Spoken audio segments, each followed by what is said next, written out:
Guten Tag, chat. I was gonna say hello, chat, but then do have to say it while he was muted, and I felt awkward. So hi, chat, hi.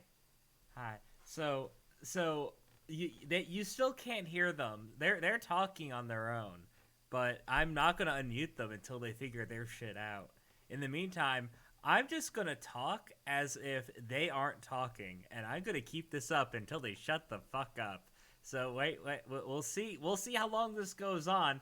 Oh, and guess what? Everyone? Guess what?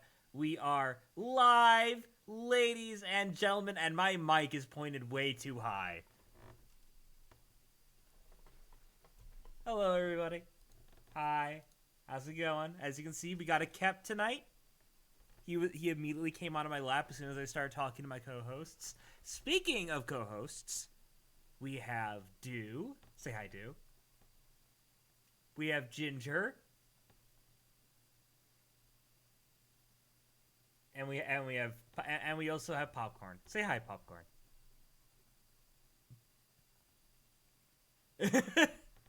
Popcorn, go home. You're drunk. So, tonight we're picking Homestuck back up again after a short little break. I think last time. Which one?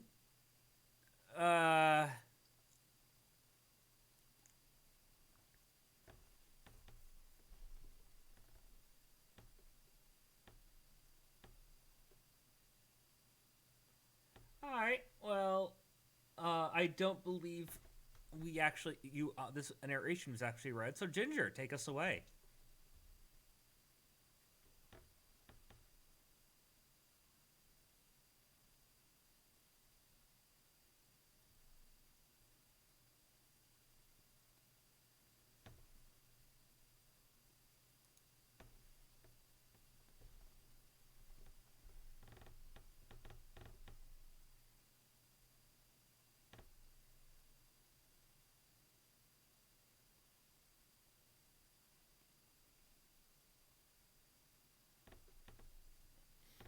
So, back when this first came out, does that mean that these two images were also grayed out?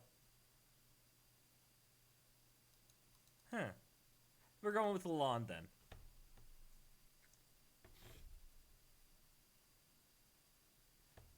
Oh.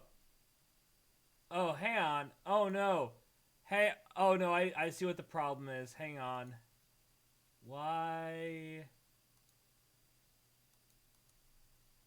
On the stream? No, it was set to the wrong device. It was set to the wrong device. So let's try this again. We're doing it live. We're doing it live. Hello, chat. Yeah, so Do I have to read that again? Yeah, you have to read that again. Okay. There's no way in hell you were going to give this gag the time of day, even if you weren't suddenly totally lambasted by the character select screen again from way out of left field inside your glasses. Once again, you are grabbing the plush by the rump. You are in absolute command of your destiny. As long as you don't pick the two characters who are grayed out, which is a universally understood UI convention for non-clickability. Also, as long as both other available choices are finished being drawn. We are passing out free will like cheap cigars. Oh, that's handy. So yeah, real quick. Hi, Do. Hi, Ginger. Hi, Popcorn. Hi. Hello. Heck. So now we're Did going. you get all that? Yeah. Moonwolf? Yeah, I know Hell they did. yeah. I'm looking at the mixer now. It's coming through. Nice. It is coming through. Can you turn everyone but me down and then turn the whole mixer up? Oh no, the mixer's all. I'm fiddling with things as we go. Gotcha. All right, so who we picking? And Pink, how are they coming through? They coming through okay? And we're going with Alond. Alrighty. Alright. You are now Roxy. What were you up to again? You are floating somewhere in the nonlinear time stew of paradox space, and we were hoping to get a handle on the exact chronology of your situation. Perhaps your successive actions will oblige us? Yeah, you aren't really listening. You're going to do whatever the hell you want. Hooray. Roxy, go grab that sweet gun. You pick up your high-octane laser gun. It's powered by the most deadly sciences you know of. You try to keep a couple specubus allocations in your portfolio on standby. You try to stay as sharp as possible in unarmed combat because you never know when you'll get ambushed. It's dangerous out there.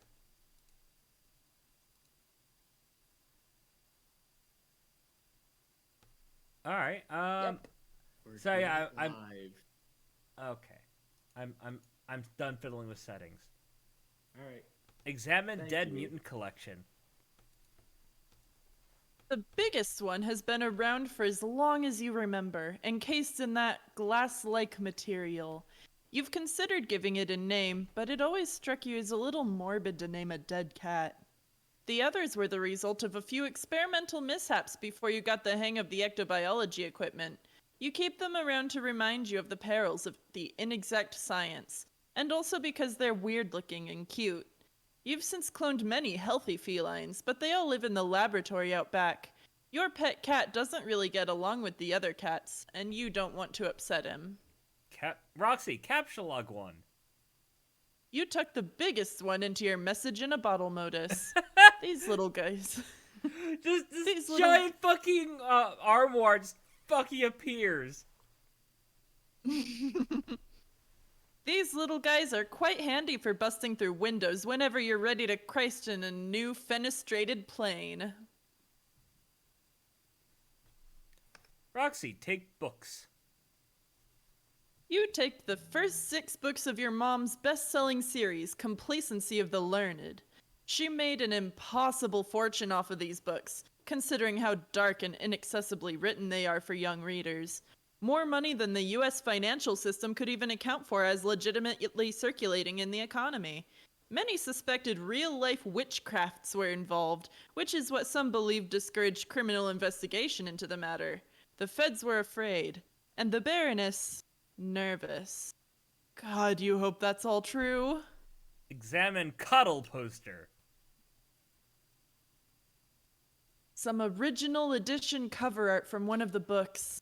It features the androgynous young apprentice, Calmasis, who throughout the series plays the roles of antihero and chief antagonist. He convinces fellow disciples to rebel against Zazarpan's vaunted complacency, and one by one hunts down each wizard. All 12 are killed, but the predicant scholar himself, forcing a showdown. The poster depicts the notorious chess match between Calmasis and Zazarpan. Zazarpan had a reputation for being unbeatable. He had never lost a match, even to the gods. But his apprentice was able to beat him in the wizard's duel by first becoming checkmated, and then, through some unprecedented enchantment, continuing to play beyond the death of the king. You love your mom's books and find them heavily inspiring, but you can't help but feel the work is exhaustingly heavy-handed at times. You kind of prefer to write more light-hearted things. Actually crack a joke now and then, you know? Yeah, this does seem like something Rose would write. Say hi to the cat.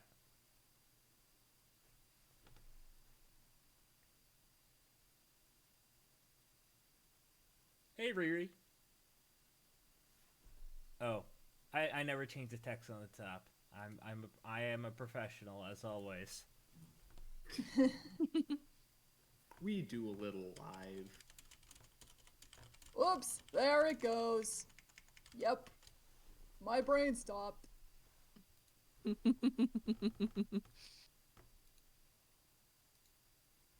Yeah, say hi to the cat. Hey. Hello, cat. No, not no. That the I mean yes, but no. The command. Your cat, Friglish, hops down on the bed to greet you and immediately situates himself on something important, one of your creative writing journals. You named him after your favorite wizard from Complacency of the Learned. He was just such an endearing, bumbling fellow before he was murdered. Calmasis put an insidious curse on him, which caused him to go insane over several years. He began filling a book with all of his arcane knowledge, which was said to be limitless. The tome grew to monumental proportions and became a virtually unreadable patchwork of impenetrable erudition. When the young wizard finally caught up with him, he was a quaking, incoherent madman.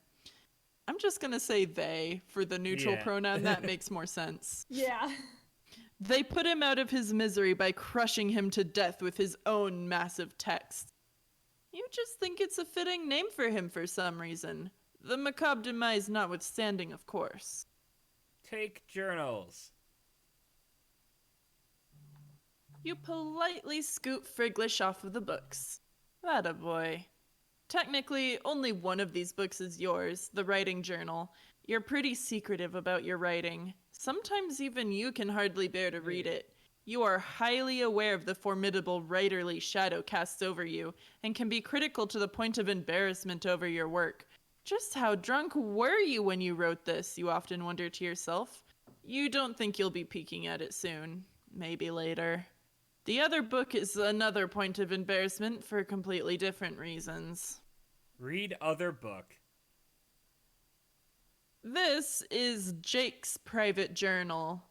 One day, when you were feeling especially frisky, you swiped it with your purifier, not actually expecting it to work.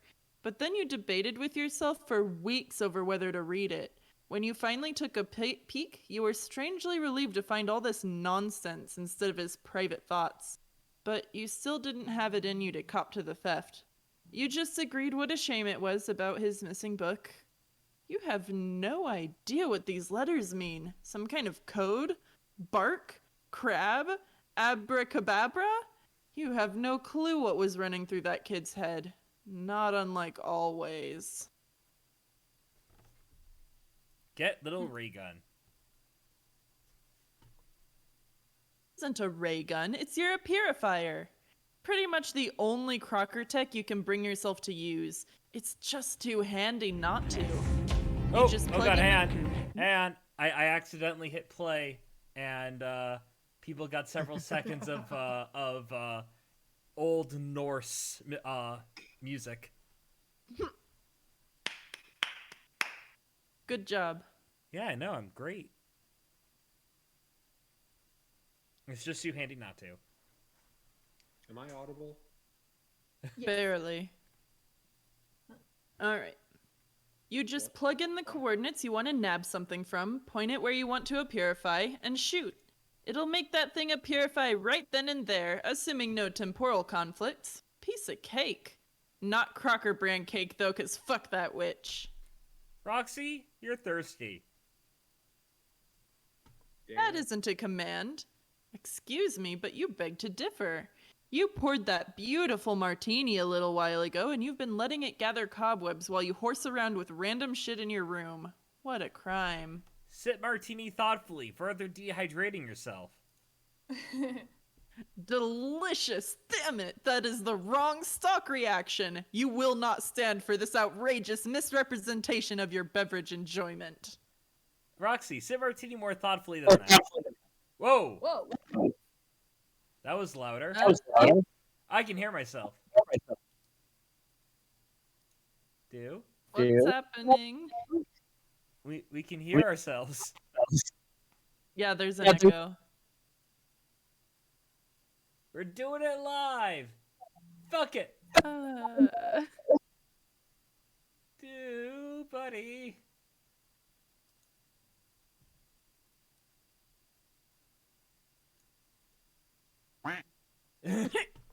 Yeah, do. Untape your microphone from your speakers. Alright, they're muted, so they're working on it. Please continue. Sip, sip, sip, sip, sip. That's much better. As much as you enjoy an afternoon cocktail, you have to remember to pace yourself with these things. They're crazy strong and tend to make you kinda sleepy. Examine Oh plush pile. my. Hey, I didn't finish reading. Oh, there was more? Yes? Oh yeah, there was. Please continue. Oh my. How inviting does that soft plush pile look about now? Quite, you think. Examine plush pile. You like to ensconce yourself in this friendly heap when you play games. Gosh, it looks soft. Your eyelids are getting heavy. Succumb to unfathomable booze snooze. Uh-oh. There you go, wobbling. Look out below. Blackout. Nap time. Blip. Roxy, sleepwalk.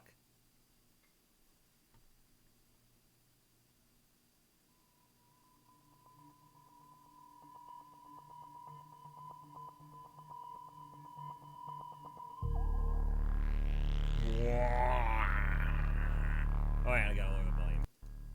There we go.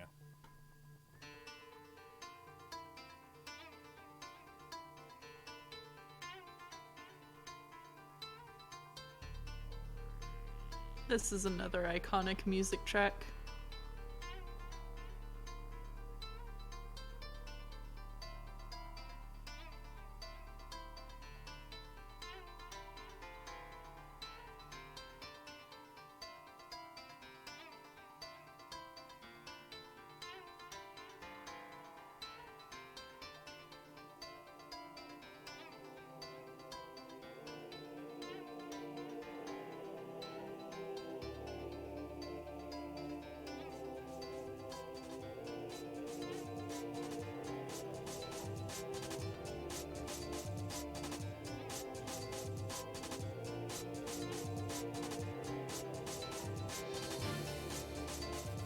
Oh hi!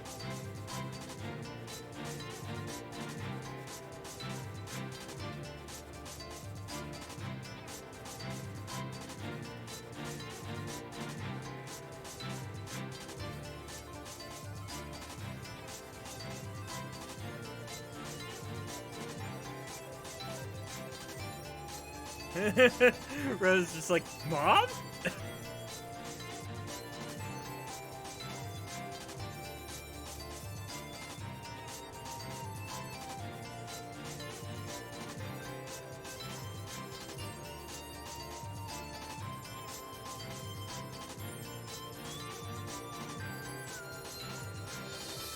Ah, those eyes!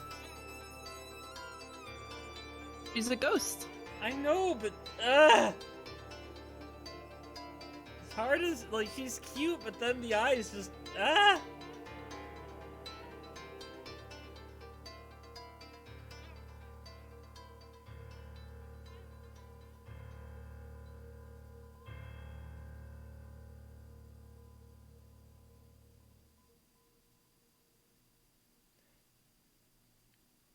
Yeah, that is really interesting, recursive. I'm surprised that they still posted during the SOPA protests.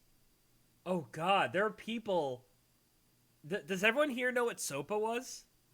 Oh yeah, I remember that. I was still in like Oh, God, ninth grade at Sopa. the time, I think, and like I know Wikipedia blacked out for SOPA, so like Wikipedia blacked out, Google blacked out, a lot of sites blacked out, but I don't think it actually ended up doing anything.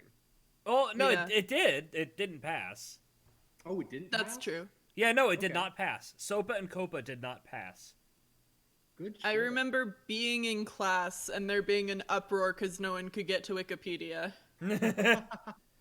I was a freshman in college. Well, I suppose it is fitting considering, this Flash was all about Roxy. Blackout. Oh, I get it. Interesting. Am I any louder? Yes. Yeah, you are, and that's really cool, recursive. That's cool. Wake up. Riri always bringing the cool and interesting facts. Enhancing the stream immeasurably. That's Yes. what recursive does. So yeah, wake up. What the heck was that all about? Oh, hey there, Friglish. He greets you with a sly, conspiratorial purr. almost as if he was privy to what you dreamt, which is impossible, of course. Looks like some dude has been badgering you while you were asleep. Answer. Roxy, awake yet? Guess not. Let me know. Oh, damn. Hey, Dirk. Had a crazy dream. There you are. But I see your dream self hasn't returned. You must be tying one the fuck on tight already. Maybe I am. Like a bow of ribbon on a beautiful pony. Man, how can you be this much drunker than last time we talked? What the hell are you even drinking? Okay, but to be fair, Bayou Tweefwill was an intentional typo for your benefit, cause I know you loves the pose. It's a buet. So you It's a spying butte. on me. My bad. Oh, God. Wow. I'm good So at you this. spying on me in Dursville again? Yeah. Fucking perv. Like what you see there? I Wonk. see precisely jack shit in the sight of fuck all. That's the point. You got too sauced up and went rogue again. You're out there in your weird drifting stupor independent of your waking self's awareness. You gonna go after me again? Get on your horns? Gallop me home like Prince Charming back to Swoon Kingdom? Gee, blush, blush, blush. No. In thinking it over, it's sort of a relief. Simplifies things somewhat. It's better you stay out there for a while. There's been a problem. What did you do now? Okay, I kind of fucked up. I kind of made a mess here, and I'm not sure what to do about it yet. What? No need for you to worry about it for now. I'll figure something out. Until then, I'm just gonna go prepare for our session while I think it over. What a surprise! Another Miss Furry for you to keep to yourself and overly cerebralize. Snore! Hey, let's talk about something cool instead, like the dream I had. Okay. First, I had some ordinary, boring dreams that I don't remember, but then I dreamed that I woke up from the dream, and things got way bright and surreal, and I saw someone. I think it was supposed to be my daughter. Why do you think that? You know those dreams where you just know someone's supposed to be someone? No.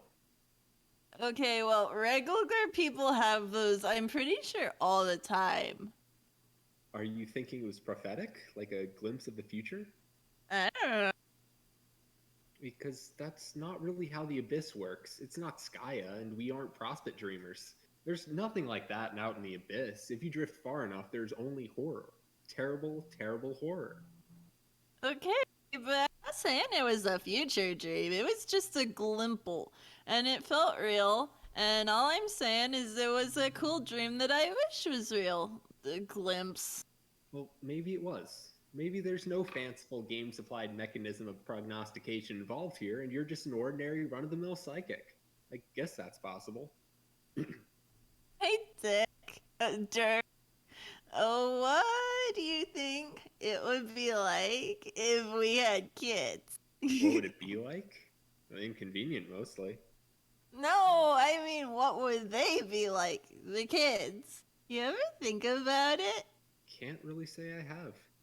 You know, for an eccentric guy, you can be boring as fuck sometimes. Sorry, Rox. For what it's worth, I'm picturing them now. A boy and a girl. Two perfect little freaks of nature raised by people who've clearly got no business bringing up anybody.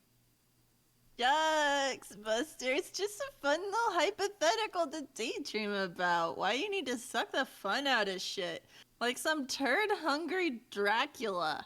It's not like I'm lobbying for you to hook me up with a whole mess of fucking babbies, or that I'm holding on to any such delusion that's even a remote possibility. Listen. Les sign?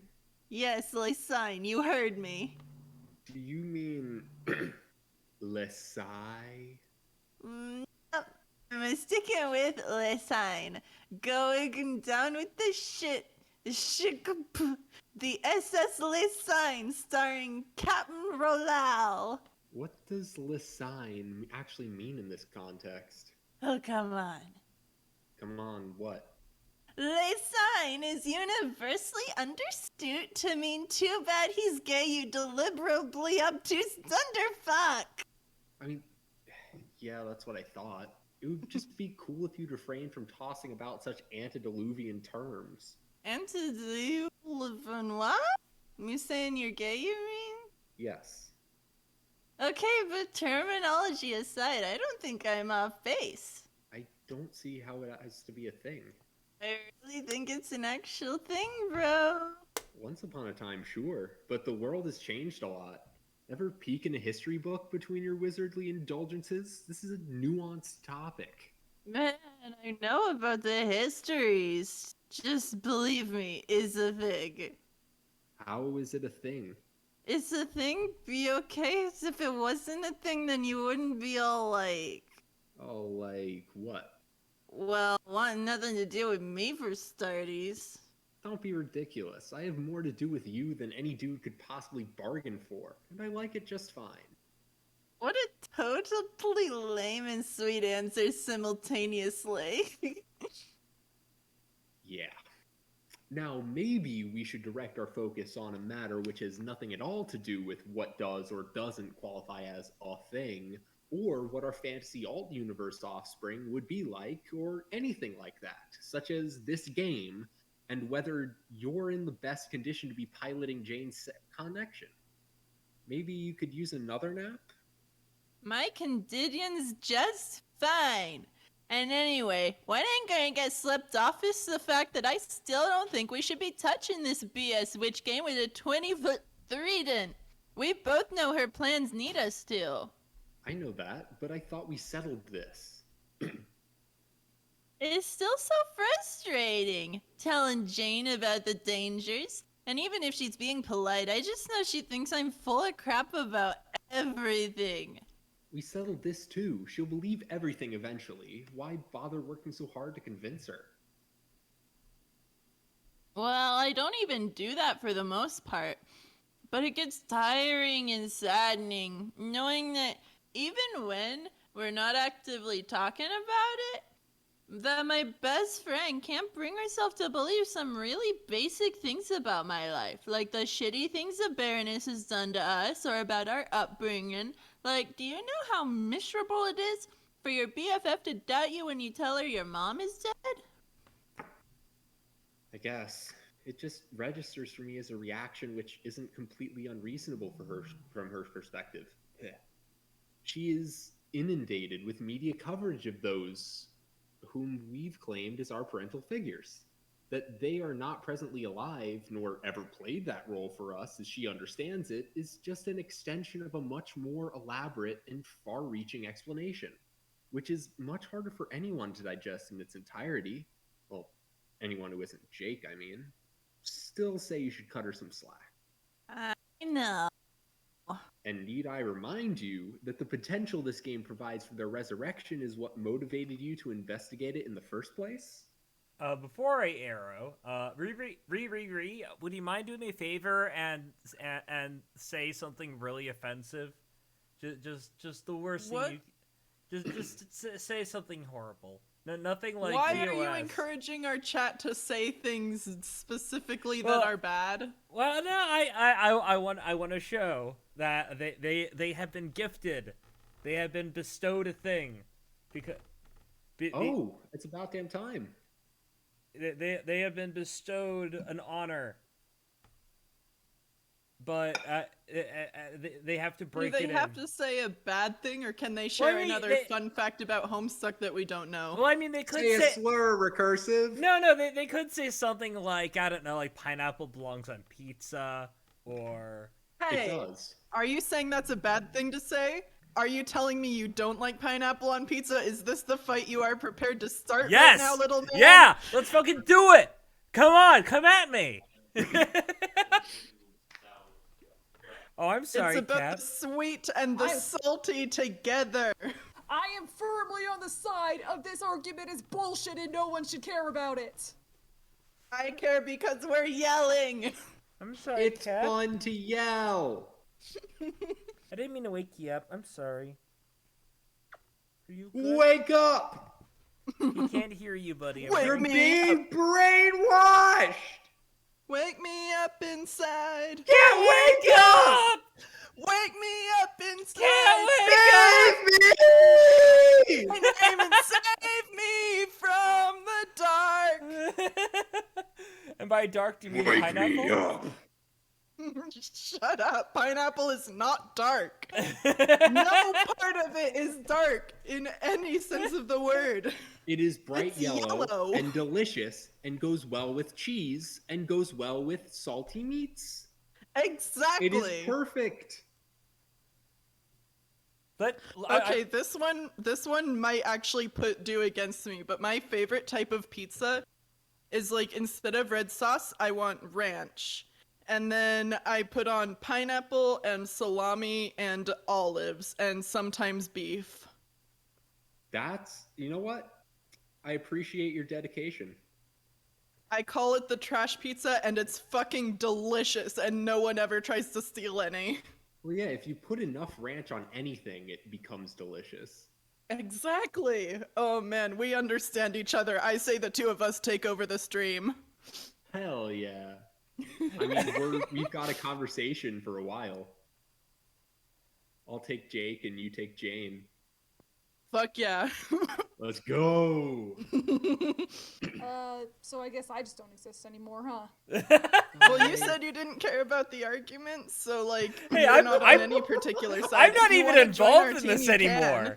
I'm just kind of on If the you want to join our sideline. team, you can, and we We've can all taken three over go the against. stream. We can all three try to take over from Spaz. Welcome to the Let's Disgusting go. Pizza Podcast, starring Dew and Ginger.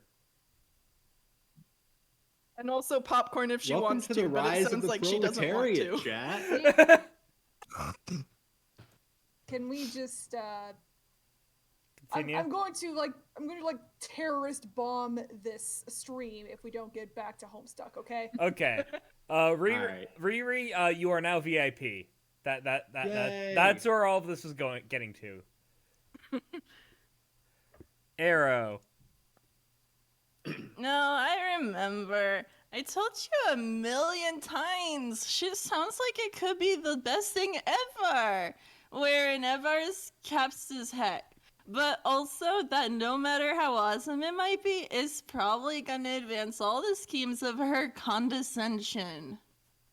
Right, but if we can stop her? Part of me doesn't even want to give her the satisfaction of starting up at all. Like, if we didn't wound, that wouldn't wreck her shit just so hilariously. So many ols. I must be hard of counting because I'm barely racking up a single goddamn laugh out loud at that self-defeating gesture. No, but it would. And for all we know, starting it up is playing right in her claws. Could be a trap waiting for Jade the moment she enters. If I stop her from playing, maybe I could at least give her a chance at a future. But there is no future on Earth for them, or for us for that matter.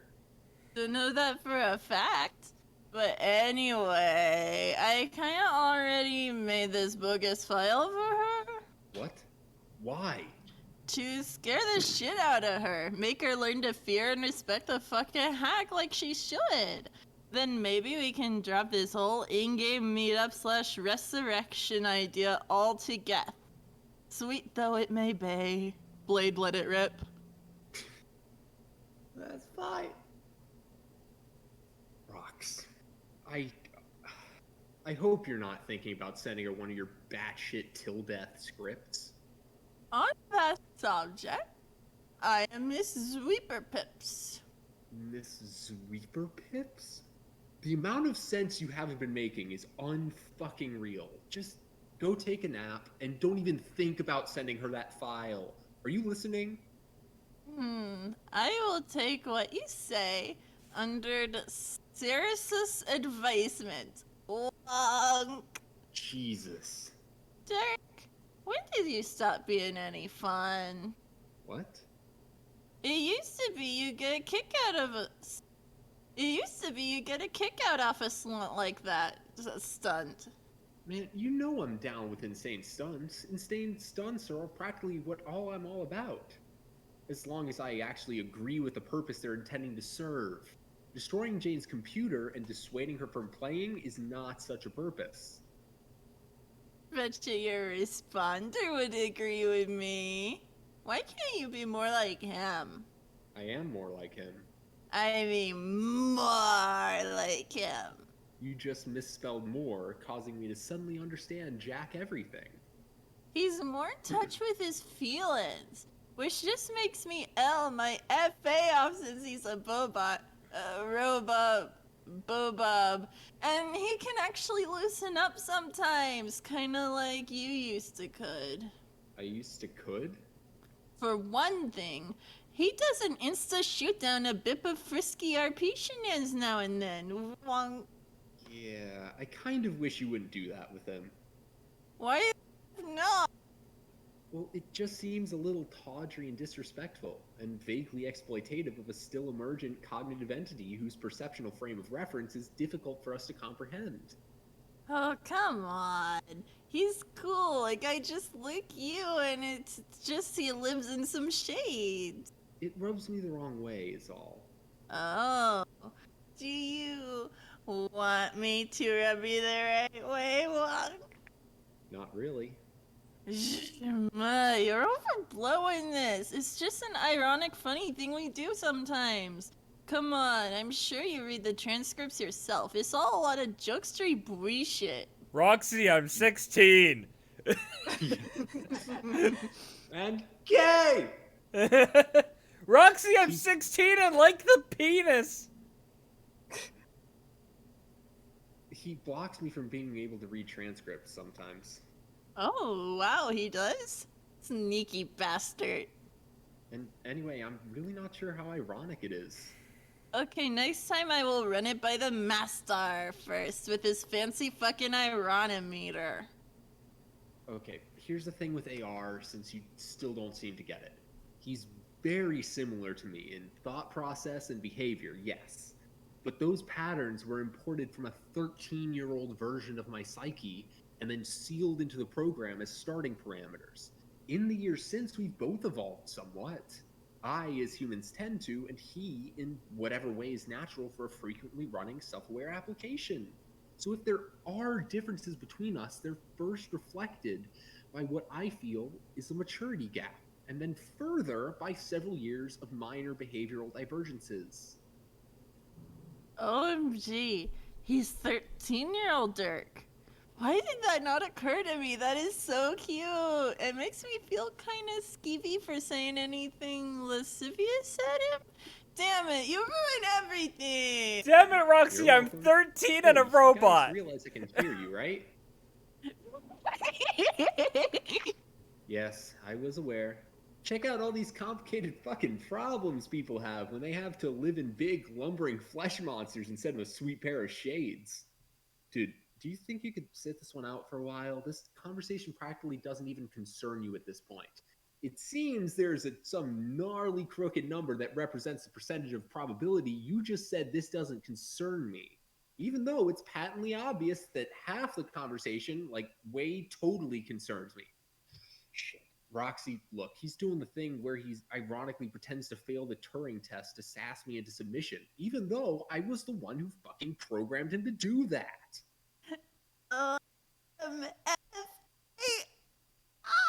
Like my butt is just there on the floor. Is how hard I held it off just now. Not peeking at the floor, but because I'm only 13 years old, motherfuckers.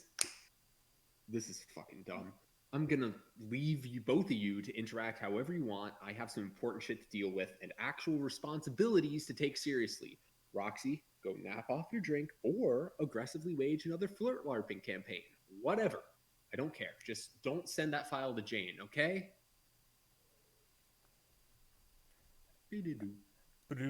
Flirp. No, flirt lerp.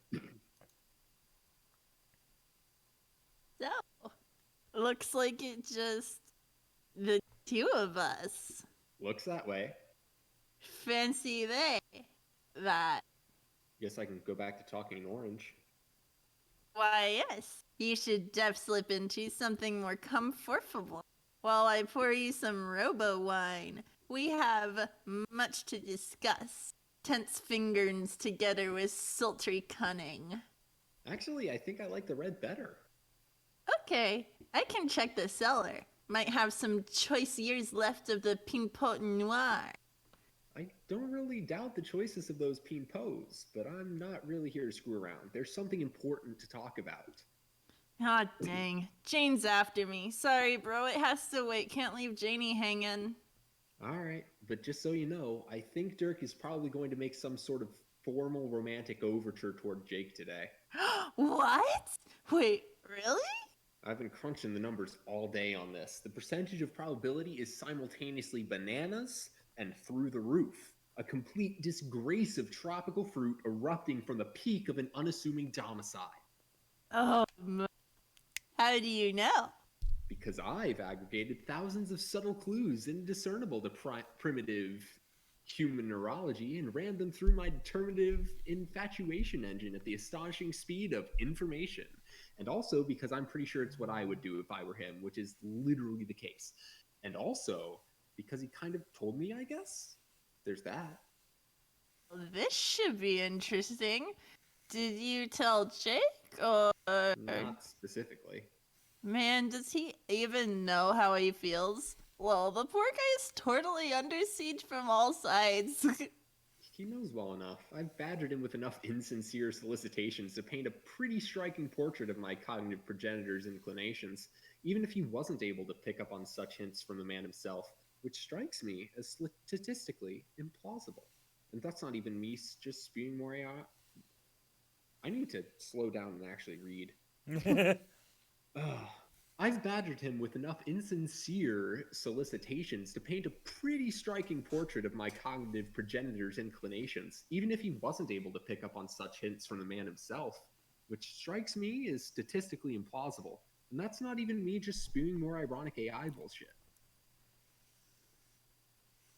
I was never that clear on that. Are you, like, both crunching on him? Or is it real for him and ironic for you? Or... It's complicated. No shit, says the robo-clone of the guy smitten with the guy everyone else is smitten with, including said Robob clone, maybe? Hey, can we hold this thought? Have to answer James. Yeah. Roxy, answer Jane. Sorry, computer being slow. No worries. Hey! Roll out? Oops, sorry. What's happening? Important chat. Oh? With whom? With yet another ineligible fucking Anyway, bachelor. you're Who still else there. I have to I talk to? wouldn't call my feelings ironic, though evidently I would enclose them in quotes. They're more like an echo of feelings once established in a biological context, though perhaps had not particularly well materialized at that point in my life, or his life, whatever. They still feel real sometimes, and it can be easy to get carried away with them, but most of the time, they present themselves as dense bodies of abstraction to be evaluated, like any kind of information. It's fair to say the feelings I have about my feelings are more genuine expressions of emotion than the ground level feelings themselves. Does that make sense? Yeah, sorry, distracted. Important shit going on with Janesy. That's fine.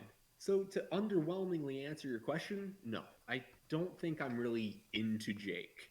Not so much as occasionally being subject to heavily arresting calls of conflicted, incipient preteen episodes on the subject. I'm not sure I can be into someone in a way you understand. Not that it would even matter if I was. I'm glasses. What? Shuri, I'm listening to you, really, but I fucked up. Gotta make sure Jane doesn't run that file I sent. The virus? You sent it already? Sneaky. I'm such an ass. What are you two talking about? The botline is, I'm a horrible friend.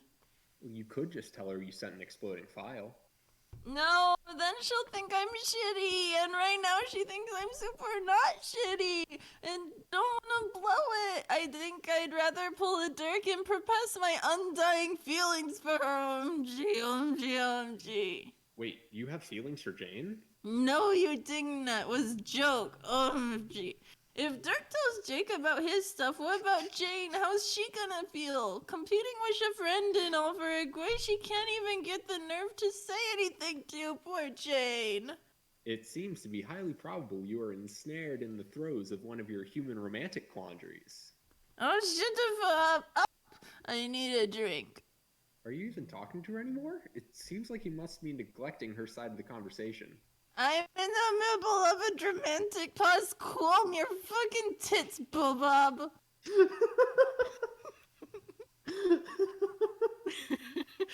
God, I forgot how much fun it is to read for Roxy. I've been trying not to break for like 3 pages now. God, imagine what would happen if Roxy and Nepeta started shipping together. Not like shipping with one another, but like talking about ships. God, that that would would be be incredible. glorious. I would have so much fun reading that. You should write that. Just like a short little fanfic of them doing that. That I probably think exists Popcorn somewhere. should write that. She's a better writer than I am, I think. Oh yeah. Popcorn, if you write that, I'll read it on stream. That would be fantastic. All right, Arrow.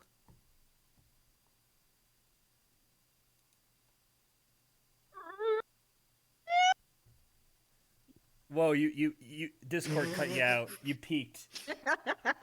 I'm not surprised. Be grateful to Discord for sparing your ears there.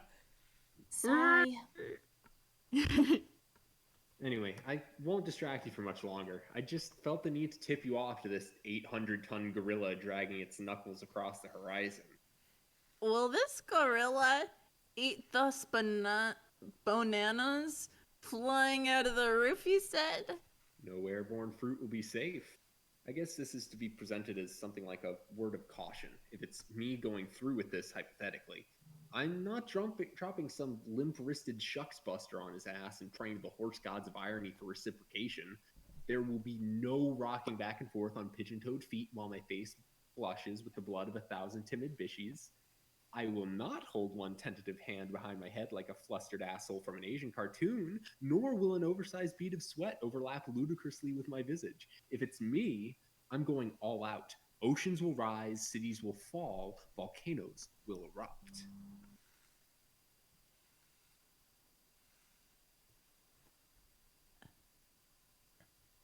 What I'm saying is, it's going to be a scene, and bystanders need to brace themselves. Okay. About when is the big scene happening? Probably after the game begins. I expect he'll hold off on playing his hand until he and Jake are in the session. He's taken certain measures. For some reason, I think he's latched onto this notion that functioning as the client for a player is customarily a one-way pass to make out city with that player. Everything with him and me is a matter of assiduous tactical forethought. Making a play to get his Jones on for the J-Man is no different. Not sure what any of this quiet means, but it sounds spectacular. I can't wait. Though I'm still kind of torn about how to feel about his chances versus Jane's chances. What do I say to Jane about this? It's hard being as toady sweet a friend as me. It's hard and no one understands. Lol. Sorry to hear that. As ever, I remain an automaton. That's not a word.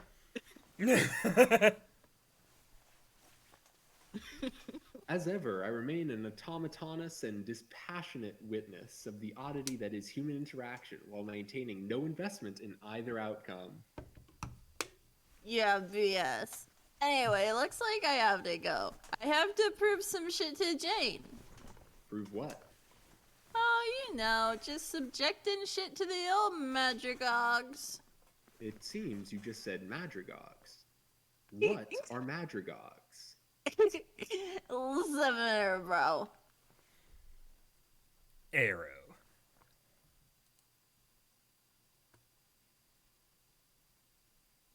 Janie, It seems to me that there is a maths % chance of you being a huge tight ass. Are you being a huge tight ass on me, Jane? Oh, god damn it. Take the book. What do I care? That's the spirit. Now you are believing with petrol.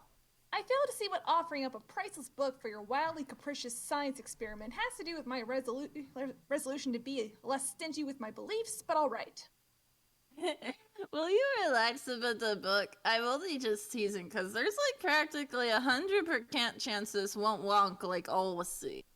Work like always. So, ready? Yes, let's just get on with it. Ready a purifier. You push some buttons and mess with some knobby dealies and get totally set to subject shit to the madrigogs. Mad riggers. Arrow. Mah. Arrow. Aim. Boink. A purify. No! Arrow. Bloom. Arrow. No! It worked! The book is gone! Oh no. Oh, shit. What is it? Shit. Did you receive the book? Shit.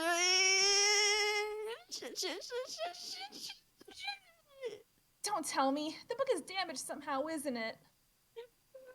Oh, take the book. Oh! Yep. He's dead. Totally Sasa crushed. You just know that julep-guzzling bastard is scrambling up his ecolator as we speak, chuckling to himself while he fills his pockets with ill-gotten boon dollars. Go ahead, old man, laugh it up. Arrow. You guess you'll have to do something with the body now. Maybe a funeral? That sounds like the perfect way to say goodbye to an old friend. But the environment outside isn't particularly hospitable for a burial these days. It also sounds kind of depressing to host a funeral by yourself. It's probably best to just send him back to where he came from. Years ago, when you were exploring the lab, you found a machine somewhat similar to the ectobiology equipment. Without knowing what it did, you activated it, and out came this friendly cat in a handsome little suit. You still aren't sure where he came from, though given the timestamp and coordinates on the machine, you have a feeling he belonged to your mother. If that is true, you feel bad about stealing her cat, let alone killing him. But you could never bring yourself to send him back. Until now, of course. She would probably want to know what happened to her disappearing cat, even if it meant discovering him dead a little while later. The device uses huge amounts of power. Its entire power supply was almost fully depleted using it for the first time. You've stockpiled as much uranium as you can for another test run. Looks like this will be it. So this is the origin story of Jasper's. Oh, Jasper's corpse. Take cat. Oops, Sylladex is full, gotta swap it with something. Probably as good an excuse as any way to break in a new fenestrated plane. Retrieve mutant kitten. You swap the bottle with one dead cat in it for another. You often use this little guy to break in the planes, like an intrepid test pilot. Not while it's in the bottle, though. That would be ridiculous, since the bottles are sort of just inventory abstractions. You have to break the bottle first before you can get serious about breaking some glass. Break bottle. I hope she uses that as a weapon. Clears from space. Need to get this bullshit out of the way. You can't work like this with everything jammed down there in the corner. It's bad enough you're hammered. This is another Problem Sleuth reference, by the way. Break some glass. Yeet. Arrow. Your test pilot flew back out, which means the link between planes is working and stable. You can't even remember which one you linked this up to. You guess you'll find out the fast way. Jump in. Wee. You Use throw roll. arrow. Wah. From the perspective of anyone observing the two windows from the outside, transport looks instantaneous. But for the traveler, there's always this gap of void between them. In your experience, the more significant the journey between the planes is, the wider the gap. This one is small enough to be negligible, though, probably because it leads to somewhere else in your house. You've set a bunch of these up as little shortcuts to places around your house, as well as some places nearby like the lab. It's a convenient way to hop around, though it isn't without some risk. You're still not sure what happens if one of the planes loses power while in transit, other than objects predictably getting sliced in half if they're straddling the plane when the plug is pulled. You haven't come up with a good way to observe the consequences from the inside yet without using yourself as a guinea pig. And you're in as much a hurry to try that as you are to look up the correct spelling of guinea pig, because seriously, fuck those particular pigs. Man, those particular pigs are cute. Arrow. Yeah. Whoa. Just like in Portal. Arrow. Now we're thinking with land pedestrian already. planes. Fuck, that was a good joke, but my mouth was full of water. Sorry. When you are quite through with that tomfoolery, you find yourself in your household's observatory. You keep it very cool in here and use it to store pumpkins you've purified from around the world, especially from Jake. That guy is just stinking rich with pumpkins on his dumb tropical island. It would never occur to you otherwise to be so grabby with pumpkins, but they just happen to be the most easily purifiable vegetable on the planet for reasons that make no sense. And it's not like you can just stop swiping vegetables. You've got your own mysterious reasons. Hey look, incoming message. Answer. There you are. Tricky one to track down, you are. Oh yeah, don't know why, I've been right here goofing around for hours. Oh, no doubt. Methinks it has less to do with your actual whereabouts as it does with your virtues as a hero of void. Okay, but you never say what stuff like that means when you say it though. Is this more casual spoilers shit? Causal, and yes, somewhat. However, with these spoilers, by their nature, the more time that passes for you, the less relevant it becomes to guard their secrecy. As you approach your entry, details I have obscured will become more plainly evident, so I see no harm in loosening my tongue on certain matters, the closer you get to the appointed hour. So you're saying I have, like, these magical void powers? Yes.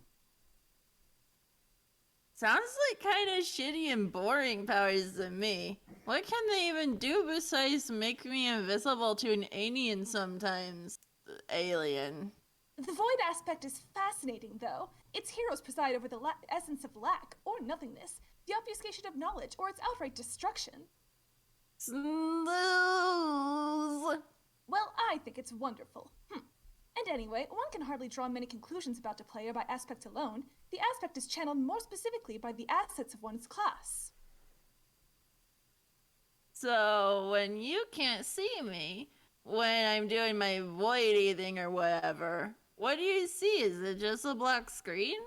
Pretty much. So I'm John Cena?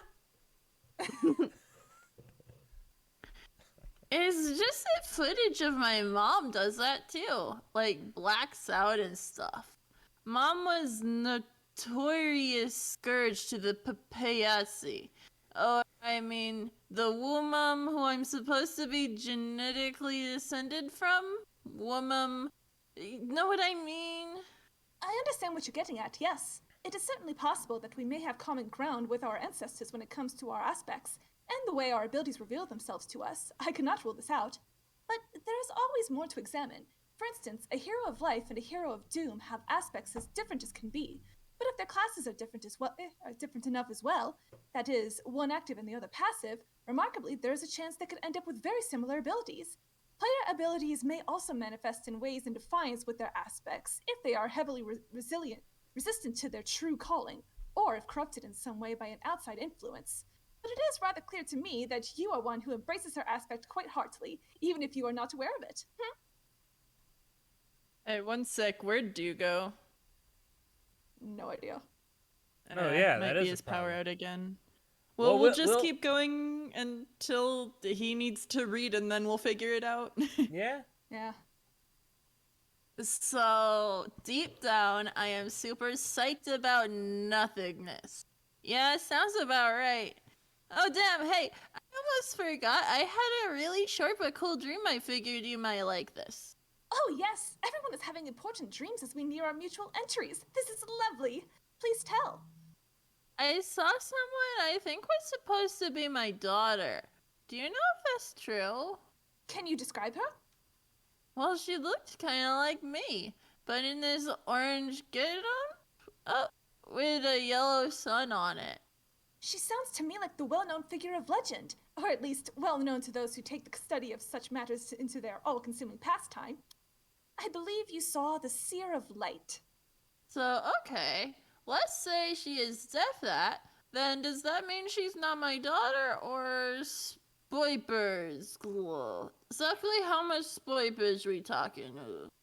It would normally be my instinct to supply a vague response here, but I think that your heart has already told you the answer, and as such my secrecy would be purposeless. So yes, that she was. Oh, yes, I knew it. So then, Space Lady, can you tell me who this lucky fella is? Fella? What do you mean? Come on, you know, who I get future busy with to make the laser babies. Oh, yes. Pardon my sluggishness on the uptake. We are very different species, reproductively and familially. Remember? Science deeply muttering aliens to self.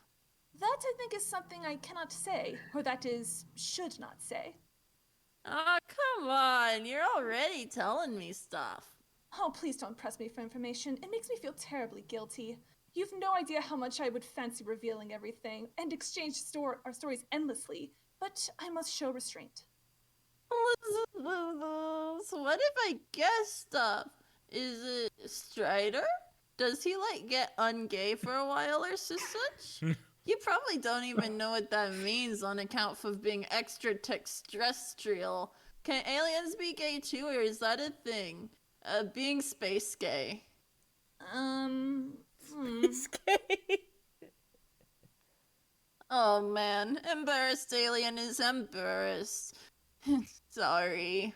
I'm not embarrassed. I just don't know what you're talking about. Oh.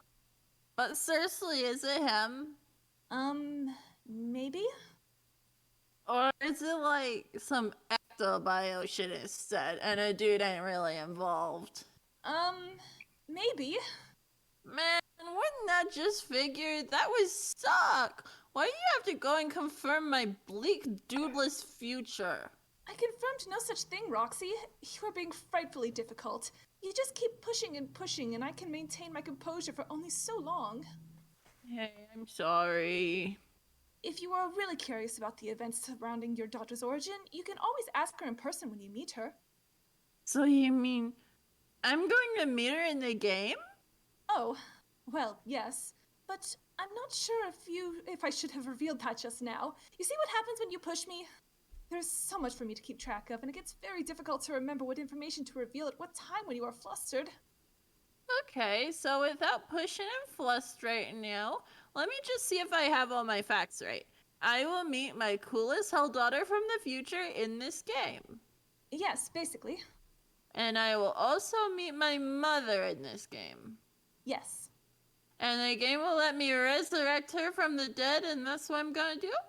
The game provides a mechanism for the revival of the deceased, yes. It is called a kernel sprite, and you are free to gather remains of any dead party you choose to revive that individual in the form of a sprite. The sprites will then serve as a helpful spirit guide on your journey. Yeah, but you cleverly dodged the cue. That's how you say it works, but will I do that? I believe I was very forthright in my answer. If you play the game, you will meet your daughter. If you play the game, you will meet your mother too. Simple as can be. Narrows eyes with drunken suspicion. Hmm.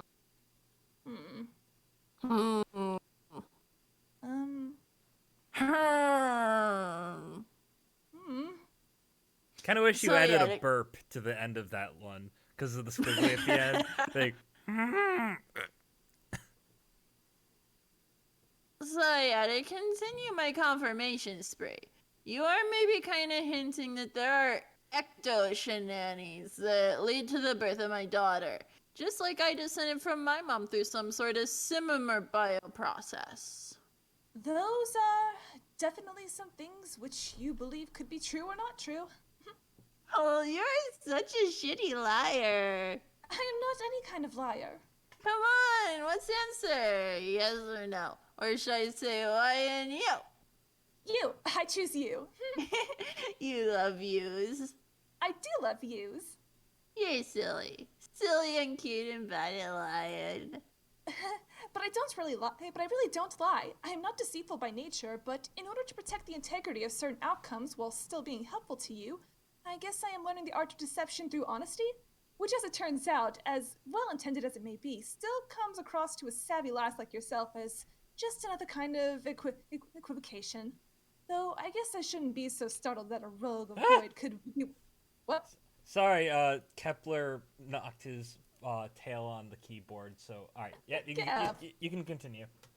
Though I guess I shouldn't be so startled that a rogue of void could bewilder me so. Void players are said in text to have a way with flummoxing even those with plans beyond mortal understanding. And I'm far from anyone like that, just a girl who wants to help.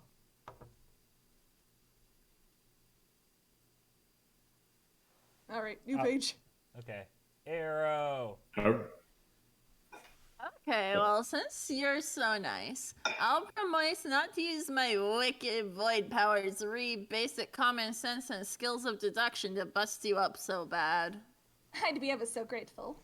Then, without giving you the whole third degree, what is safe to tell me? Like, what does it mean to be a rogue of void? That's what I am, right? Yes, I can tell you plenty about that. A rogue is a passive class. You see, there are passive, positive, and active, negative classes. Some are more strongly passive or active than others. The positive-negative distinction can mean many things, but could be quite roughly summed up in this way. Active classes exploit their aspect to benefit themselves, while passive classes allow their aspect to benefit others. But of course, there's plenty more to it, and that rule is in no way absolute, only a starting point for understanding the dichotomy. You mean kind of like offensive versus defensive magic in an RPG? Sure, that's another fine way of looking at it. Classes always come in passive-active pairs, which is with significant disparity between them. While a rogue is passive, a thief would be its far more active counterpart. The rogue and thief classes tend to be assigned to females, not exclusively, but commonly. Other classes lean more towards male assignment, while others are exclusively male, and just as many are exclusively female, like my class. That's a bit of a tangent, though. To answer your question about being a rogue, I should tell you that both classes in passive-active pairs tend to have very similar descriptions. In this case, a rogue or a thief is one who steals. Quite simple, really. But whether the class is passive or active makes all the difference. It is a great indicator as to how a hero will make use of the aspect. Was so this... basically, Oh, sorry. Go on. I was just gonna say, was Sylph one of the ones that was female only? That hasn't been confirmed canonically. Okay. There's actually a lot of discussion to be had about this. We're gonna let you finish the comic before we dive into class specting, because it is a really complex topic. It's really complicated. You don't need to worry about it yet. Oh, hey, guess whose 1 second delay is back? Hooray! Oh. But it's not buzzing. That's true. That's an improvement. All right, so continue. basically, Nope. So basically, a thief is like the asshole class, the player who says step off, shit's mine, suck ass. Whereas a rogue is basically Robin Hood. If that reference to your culture provides a suitable comparison, then absolutely. So I'm essentially the Robin Hood of Void. I'm still not sure what the fuck that actually means. You are the Robin Hood of nothing. Understandable. I guess Robin Hood's pretty cool, though.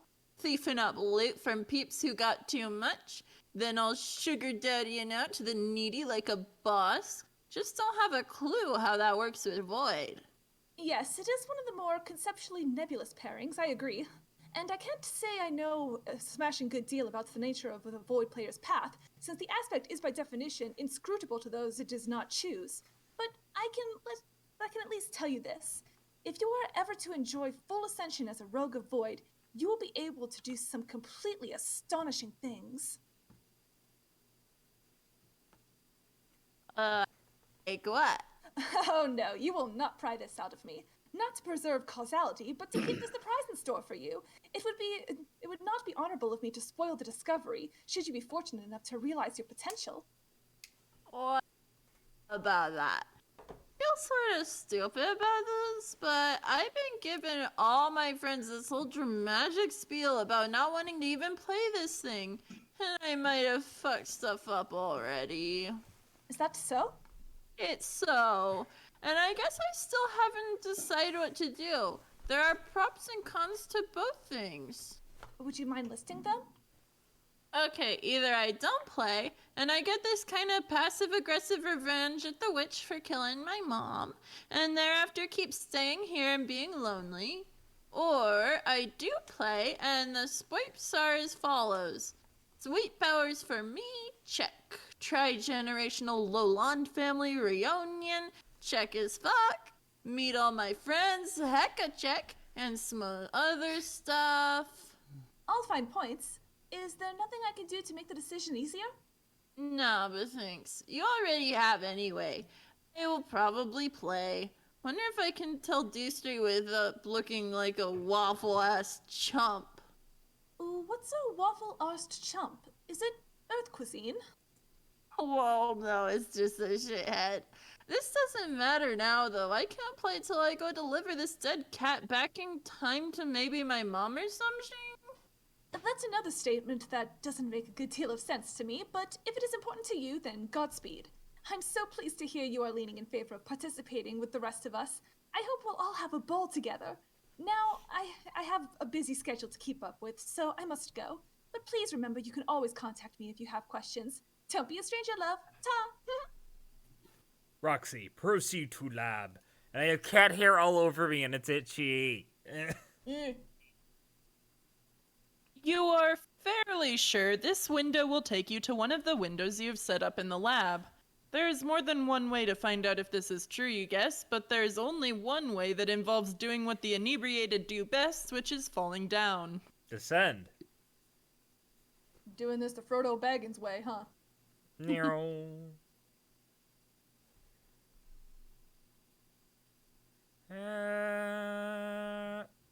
What? What?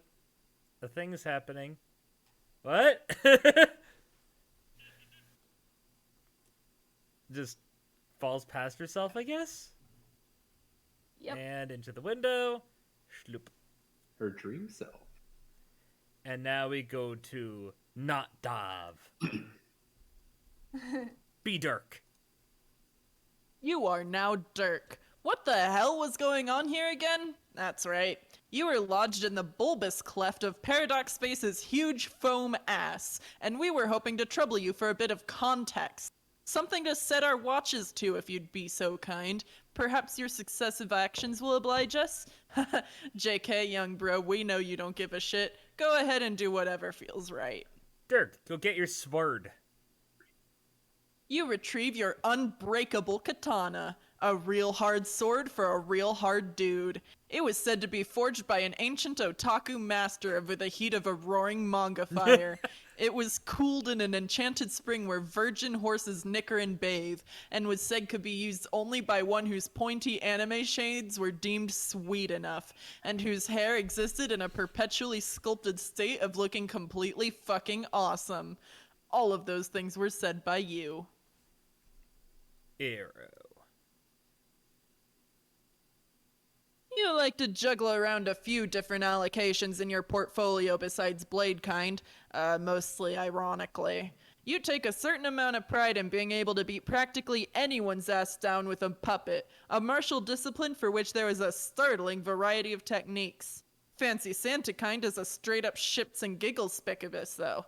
Nobody is quite sure how to extract damage from a foe using an extremely elaborate Santa figurine, but if anyone can figure it out, it is probably you. I don't know, just hit them with it? Just bludgeon them? Give Lil Cal a nervous fist bump. Nervous? That's absurd. There's no reason to be nervous around Cal. Lil Cal is the shit. Arrow. He's been around as long as you can remember. You were practically raised by that puppet. He was a much better guardian to you than that Hollywood superstar bro of yours ever was. He is such a good listener. You share with him all your most private thoughts and hopes and dreams, and sometimes you snuggle up with him for a nice nap. Anyway, the bottom line is puppets are awesome, and that's really all there is to say on the matter. Now the ultimate question is he the one doing this to the puppet right now, or? Yeah. Okay, admire Fancy Santa. Look at this pompous little asshole. What a god-awful piece of shit this thing is. You aren't even sure why you keep these things around. The miasma of tackiness that surrounds them is almost enough to outstrip their irony value. Almost. Greet robotic friend. You say, yo, what up to this dude over here and exchange a unique series of handshakes and fist bumps. His name is Square Wave. You built him to have rap-offs with now and then. He's an enthusiastic rapper and gives it his all whenever you duel, but he's pretty easy to destroy. You've never lost a match against him. You've only built one other rap bot besides him. His name is Sawtooth. You designed him to be unbeatable in a rap-off, and he is. You have never won a match against him. You hope to one day, but you're not gonna hold your breath. His flow is just that insane. You keep one of his spare heads over there on your desk, but otherwise you don't see much of him. It's been months since your last encounter. He presumably spends his time traveling the world and annihilating any rapper foolish enough to challenge him. Dirk, examine wardrobe. You tell Squarewave to scoot out of the way so you can get a load of your sweet fashions. Aw, looks like he really wanted to rap with you. Sorry, guy, maybe another time. This is your wardrobifier. It automatically rotates your fashions whenever you feel like. That sounds familiar. Change shirt. You bust out a tank top, which is the go-to solution for hard dudes who want to show off their guns. It is a very strong look, you think. I'm sorry, what's that on his arm? Hey, that's the next prompt. Yeah, Dirk, what the hell is that on your arm? Oh, that's just your sick ink featuring a legendary cultural icon of deep personal significance. What is even the big deal? Examine little posters. That's a hella tattoo. Oh, Rest and he's in a brony. Rest in peace, Stiller. Poor bastard had to go and get all tangled up with your brother's crazy, complicated life. As for the other one, you are a studious pop culture scholar of all eras, a sharp critic of that reflection in the mirror we hold up to our society. You seek truth in the vivid mosaic made of our most shameless obsessions. Your interest in these cartoon ponies is strictly academic, okay? No, seriously. What? Okay, fine, you love this one particular little rainbow horse unironically. Is that such a crime? She is so spunky. God, I love My Little Pony unironically. I've only seen clips, and it's pretty good. My Little Pony And it was has all been made one of in my Adobe favorite Flash. things for a long time. Yep. Yeah, the fact it was made in Adobe Flash is really impressive. Examine puppet pile / hat. The pile at the foot of your bed consists of hats, a few stray robot parts, and Smuppets. Smuppets are a lovable sort of plush of your own design. You love everything about puppets. You're always thinking about the craft of their production, their operation, cool new designs and such. If the cosmos didn't have more important plans for you, and if the world weren't so fucked up, you'd make a run at fame and fortune with your own puppet enterprises, just like your bro did with all his weird shit. You also love to keep a bunch of hats around, even though you never wear them. You love hats, because all bros love hats, and that's what you are, a bro. You'd consider wearing one now and then, but they don't really fit the dimensions of your head yet. And anyway, it would be criminal to mess up your perfect hair. Instead, you do the next best thing, which is wearing a picture of one on your shirt. And by the next best thing, you're pretty sure you mean the vastly superior thing. I'm just imagining at some point he gets a hat and the hat is like shaped to like at like a helmet for his hair. It's like a mold. Check out Big TV. When you're not using the screen for other purposes, you have it set to rotate through some images by default, like a digital picture frame. The image flips from a totally bitchin' horse puppet sort of thing to a portrait of everyone's favorite comedy duo, Stiller and Wilson. Your bro made so many of these movies it's hard to keep track of them. The series drifted almost imperceptibly from surrealist slapstick and inexplicable box office dynamite to veiled, near subliminal protest pieces designed to expose the corporate tyranny slowly taking control of the world. The statement did not go unnoticed by the Baroness, and soon the conflict between your brother's media empire and Crocker Corp was a matter of public spectacle. Though the press has generally played up the rivalry as an extremely high-stakes display of performance art, and knowing your bro, there is surely at least some truth to this. Wow. Arrow. Donald Glover won an Academy Award for his transcendental performance as Jeremy. After his acceptance speech, there was not a single dry eye in the house. His heroic effort on the silver screen was heralded by critics everywhere as a defining moment in cinematic history. Alas, the Batter Witch did not look upon his achievement as kindly. She had him assassinated. This is America. Arrow. And that one is... never mind what that one is. You can't stand around all day looking at movie stills and swole bunny men. There's still some other shit in your room to investigate. Goddamn furries. You switch back to your regular shirt. You weren't feeling the wife beater. The t-shirt says, "I still got work to do," while the other one says, "Which trailer's the party at?" And Striders don't party till it's good and fucking time to party. Examine red microwave. It isn't a microwave, it's your syndificator. Pretty much the only Crocker tech you can bring yourself to use. It's just too handy not to. You just type the coordinates, pop in the thing you want to sendificate, and hit the button. It'll sendificate that thing in a jiffy, assuming it's temporally allowed and within size restrictions. Obviously, you can only send what you can fit inside there. You had to send Jake your brobot piece by piece, barely managing to squeeze that shiny melon head in there. He then dutifully assembled the robot himself. Poor fool, so jovially complicit in his own merciless jungle predation. It's all for the best, though. When you're through with English, he will be a ruthless killing machine, mark your words. Capture log Jeremy plush. What the fuck is that? You snap up the Jeremy plush in your tech hop modus. This modus is often employed in rap battles, but is a bit more elegant and sophisticated than what most hash rap artists traditionally employ, like the more arbitrarily numeric hash maps and hash tables. The cards are arranged in shade columns and groove rows. Everything in the same column has to rhyme. Everything in the same row has to have some thematic similarity. Organizing everything gets complicated, and weaponizing your inventory through rap lyrics takes some serious skill. For instance, the third groove row got kind of railroaded into becoming an orange soda row, so you've just been rolling with it recently. The fourth row is pegged for stuff associated with cool bros. The second row is all about dolls, puppets, and stuff like that.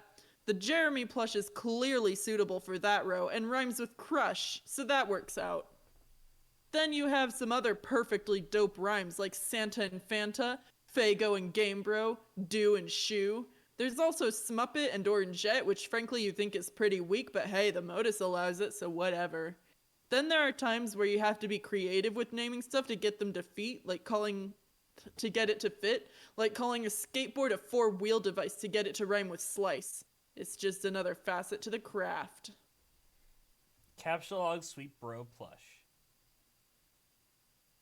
Might as well complete the plush collection. You grab the Sweet Bro off your bed. It intersects quite conveniently with the plush groove and the Fago shade. Nice one. Capsulog Hella Jeff plush. Last but not least, there is nothing here that rhymes with Hella Jeff. It really isn't worth jumping through a lot of linguistic hoops to pick this thing up right now, so you just forget it. You have to pick your battles, you know. Take Seared. You pick up the mighty sword. The easiest thing to do here is ditch the slice, stick the sword in the weapons row, and rhyme it with board. Your bro had a lot of junk like this manufactured over the years. He patented the technology for producing three-dimensional JPEG artifacts to make products shittier than was ever previously imaginable. He made a killing off them. Not because anyone bought this garbage, but because they were so cheap to manufacture, their cost was actually negative, therefore miraculously netting him profit for every unit produced. He made so much money this way, he had enough to finance manned space missions to haul all the hideous unwanted JPEG shit off the Earth, and launch it into the sun. But years thereafter, every now and then, someone would report a stray, shitty skateboard slowly drifting back into Earth's atmosphere. People would pray they would burn up on re-entry. But they never would. Arrow.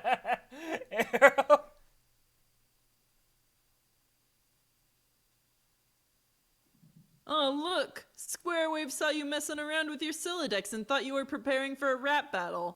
He is kind of like an eager pet dog, and you made the mistake of picking up his leash, and now he thinks he's going for a walk.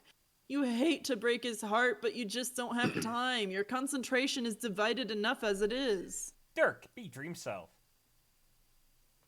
Among the many ways you tend to multitask is by maintaining an ever-alert dream self. There's a lot to keep an eye on when it comes to the cloak and dagger politics of Durst, especially these days. Can't let your guard down for a second. Examine sleazy Dursite rag. It's the latest issue of the Inquiring Carapacian, touting the recent assassination of Prospect's Maid of Life. Quite the triumph for the Dark Kingdom, and the press has predictably sensationalized the event to please the royalty and whip its readership into a nationalistic lather. In spite of all the ridiculous hyperbole and baseless slander found in the tabloids, one thing is clear. This development means nothing but trouble. If Noir has been empowered to take measures like this, you may have to accelerate your plans. Arrow. Shit! While you were distracted with the newspaper in Dreamland, Squarewave has ambushed you for a wrap-off. Told you, bro, can't let your guard down for a second. Wrap off! And bright.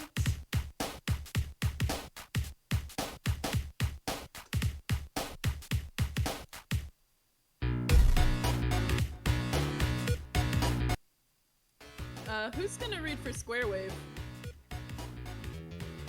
Yo, D-Stressel, I couldn't help but check you. Loading up on your Stilladilly.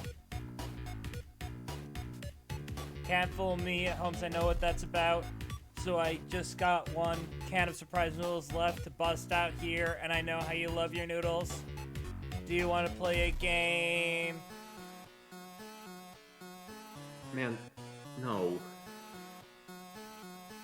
I already told you, I don't have time to disgrace you with my rhymes today.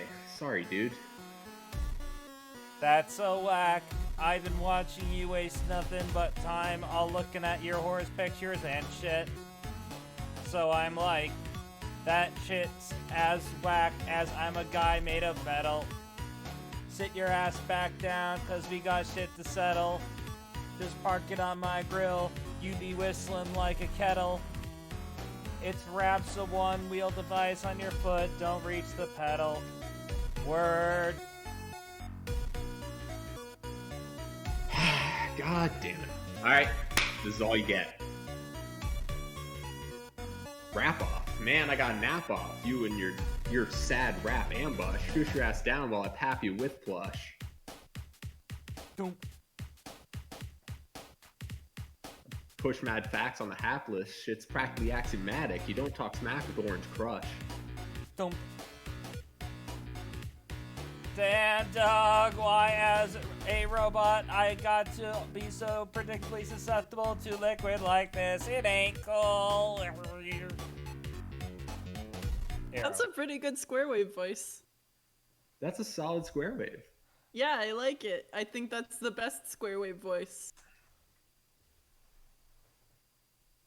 While you were making short work of square wave, you once again made the mistake of letting your other self's guard down.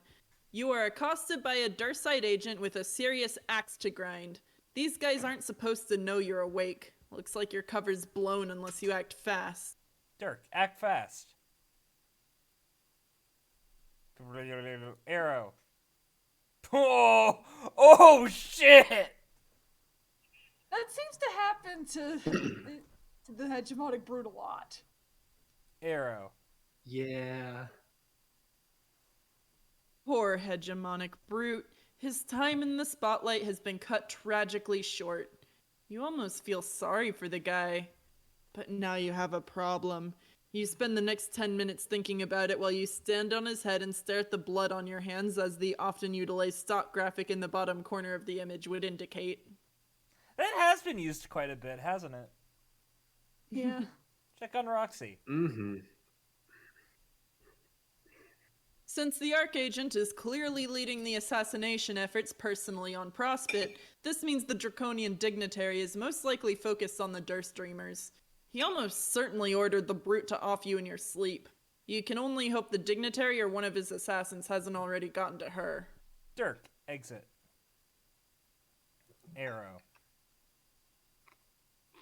Just as you thought, sleepwalking again. Where the hell does she think she's going?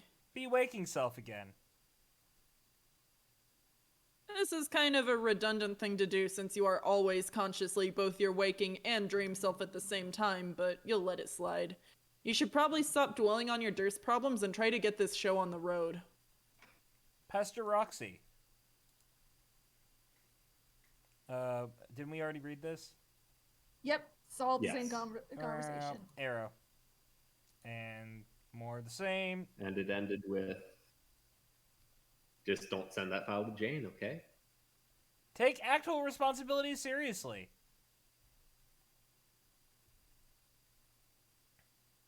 And I think we already read this one too? No, Yep. the Mm-hmm. There's a narration. page after that. Oh, yeah. Oh, duh. You attempt to take actual responsibility seriously, but start zoning out in the real world while you dwell on your dream troubles. You zone out for who knows how long when suddenly your train of thought is interrupted by your glasses. Answer autoresponder. Bro, what are you doing? It seems you are zoning out again. What happened to all these actual responsibilities you're going to take seriously? I was thinking about what to do. Strategizing, factoring contingencies, you know how it is. It seems to me you were dwelling within your dream awareness at the expense of your waking business again. I don't think you're as awesome a multitasker as you like to think. You know you kind of zombie the fuck out on this side when you get all contemplative on that side. Appearances are deceptive. I'm still in control here, just doing this human thing we call chilling out for half a goddamn minute. I say y'all are overestimating your mind's capacity to run shit in parallel. What do you think you are, a machine? No, dude. I already deployed a variety of mechanical avatars dedicated to that self-aggrandizing fantasy. You have the incredible privilege of getting to be one of them. Ah, that's right. I am a machine, and therefore I can keep, like, billions of calculations or whatever, all humming away at once. I tackle shit in background processes that you could only dream of wrapping your exquisite-looking head around, even on a great hair day. You know pi? What, you mean the number? Yes, the number, the big circle number, genius. I knew you meant the fucking number. My question was a joke. I know your question was a joke. My response was a joke. Yeah, I know that. I'm practically you, dumbass. All these things we're saying are jokes, including this fucking useless clarification. What about pi? Yeah, the thing is, I solved it. What do you mean you solved it? I mean, that's what a hotshot I am. I fucking solved it. Like, calculated it so much I got to the end. Bullshit. You wish it was bullshit. The last number is 4. Read it and fucking weep. It's not 4, you jackass. It's fucking nothing. There is no end, said the smug organic matter with a lifespan. Look, I know you're just fucking with me because for some reason I decided to program my own personal troll 3 years ago, but this shit was proven, actually demonstrated with unassailable mathematics like a long ass time ago. Well, I just assailed it. It wasn't even that hard. Like I just kept hacking those digits so furiously with my sick rhythms, the whole goddamn number just cried uncle. I kind of wore it out and it just gave up, sort of like I overloaded the system. You know, like in that old movie when Ferris Bueller got the nuclear computer to play tic-tac-toe against itself so hard it blew up? This is laughable. It's a totally elementary thing. I'm pretty sure an ancient Greek guy settled shit about irrational numbers. It was practically when math was invented. Sure, it was settled, and then some robo-shades came along and owned that fucker posthumously. I also figured out all the prime numbers, too. No, not having this conversation. Did it while we were talking just now. Got to the end, and you know what? The last one isn't even that big. Kind of disappointed, to be honest. What even is a prime number? Aren't they like the really, really choice ones? The sweetest numbers? You lost me, supercomputer. Well, this is what I'm saying. I put your ability to keep plates spinning on sticks to insane amounts of shame. I don't even sleep. Neither do I. I know, that was a fucking joke. Holy shit. Turns out joking was the basis for my response too. Aren't these ironic you don't get the joke conversations we always have just so awesome? A joke. Nice one. Anyway, all I'm saying is you can leave some of the heavy lifting to me now and then. I'll keep that in mind. In the meantime, I have to contact Jane and Warner Roxy might try to pull that pointless stunt, so thanks for snapping me out of my daydream so I could do that, I guess.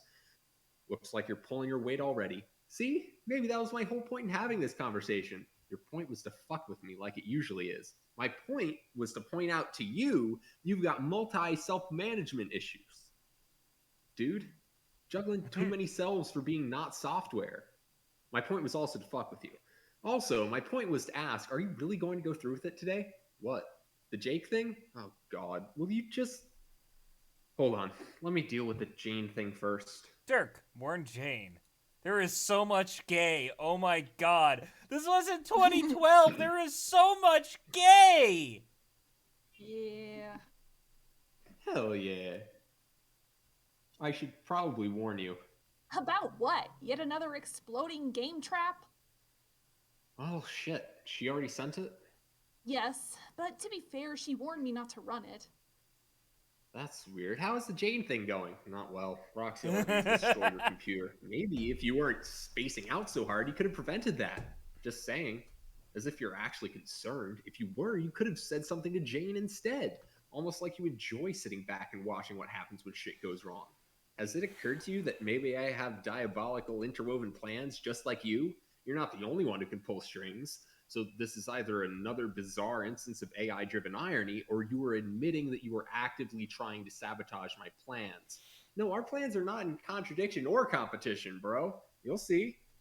Whatever. This means I'll have to improvise. I'll take over as Crocker's server while Lalonde cleans up her act. Yes, I know. Why are you still talking in red, by the way? Roxy thinks it looks good on me. I don't have many opinions on fashion since I'm a cold, emotionless automaton, who also happens to be an accessory of fashion, but I think she may be right.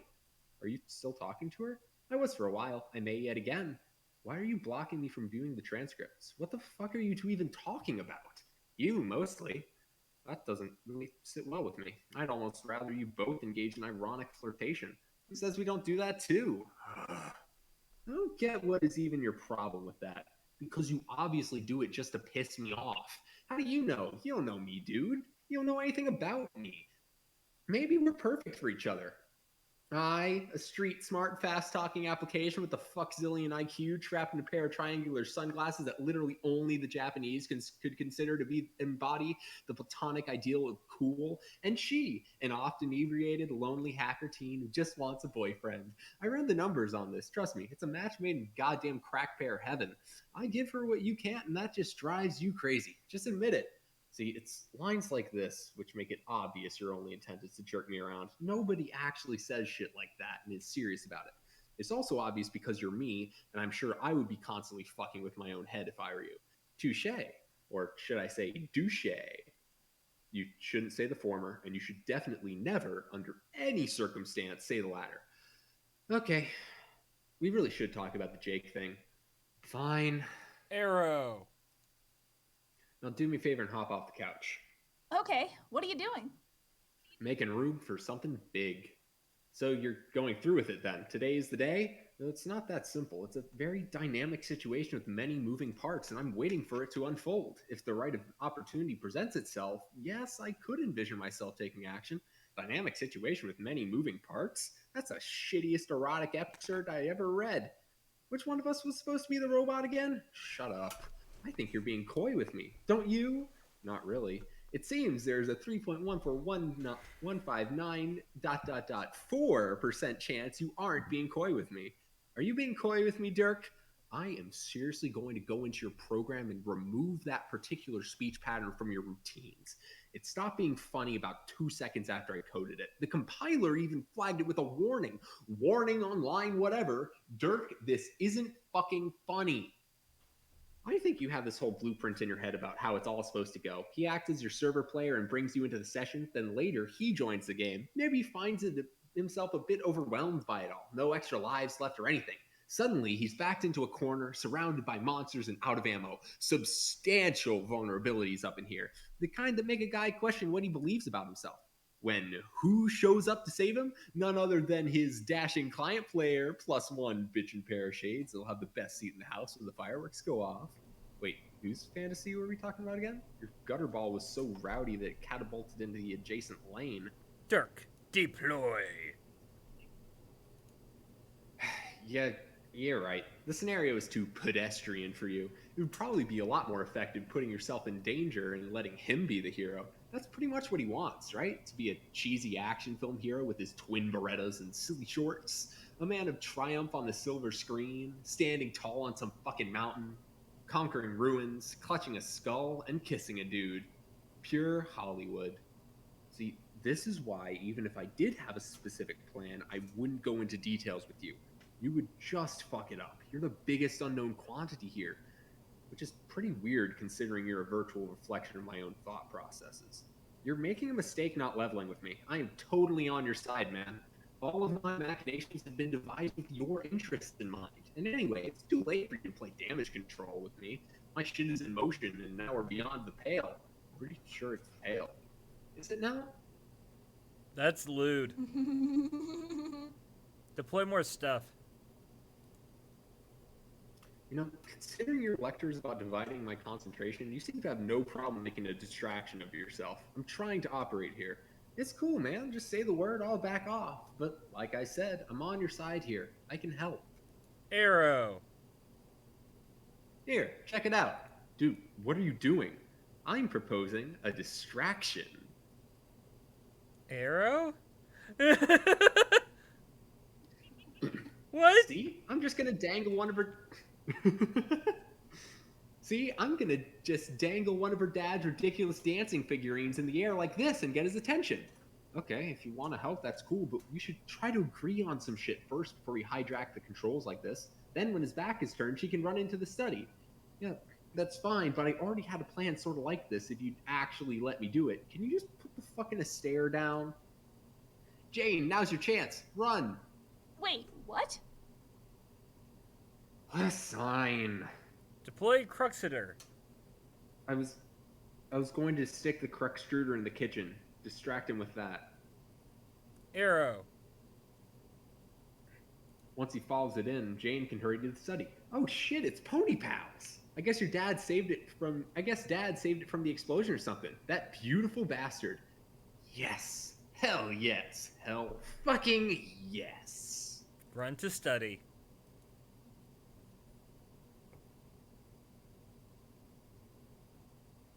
Sorry, computer's being slow again. No worries. All good. Oh gosh, another large contraption. Now, Jane, get to the computer in the study and ditch that tiara. Go, go, go! Okay. Say, what's with the red text, Dirk? Are you typing your most important instructions in red now? Yes, no. Arrow.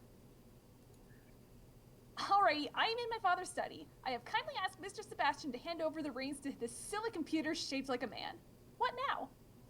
Now that you have access to a clean computer, for one thing, soon we can get started going through the steps necessary to launch the session. Oh, hell. What? Another interruption. I should step away for a moment to take this message. He's probably right. I'm distracted by too much bullshit at once lately. Who's right? Me. Jane, I'm going to leave you with the responder for a little while. Maybe he can help you get started. Think you can handle that, dude?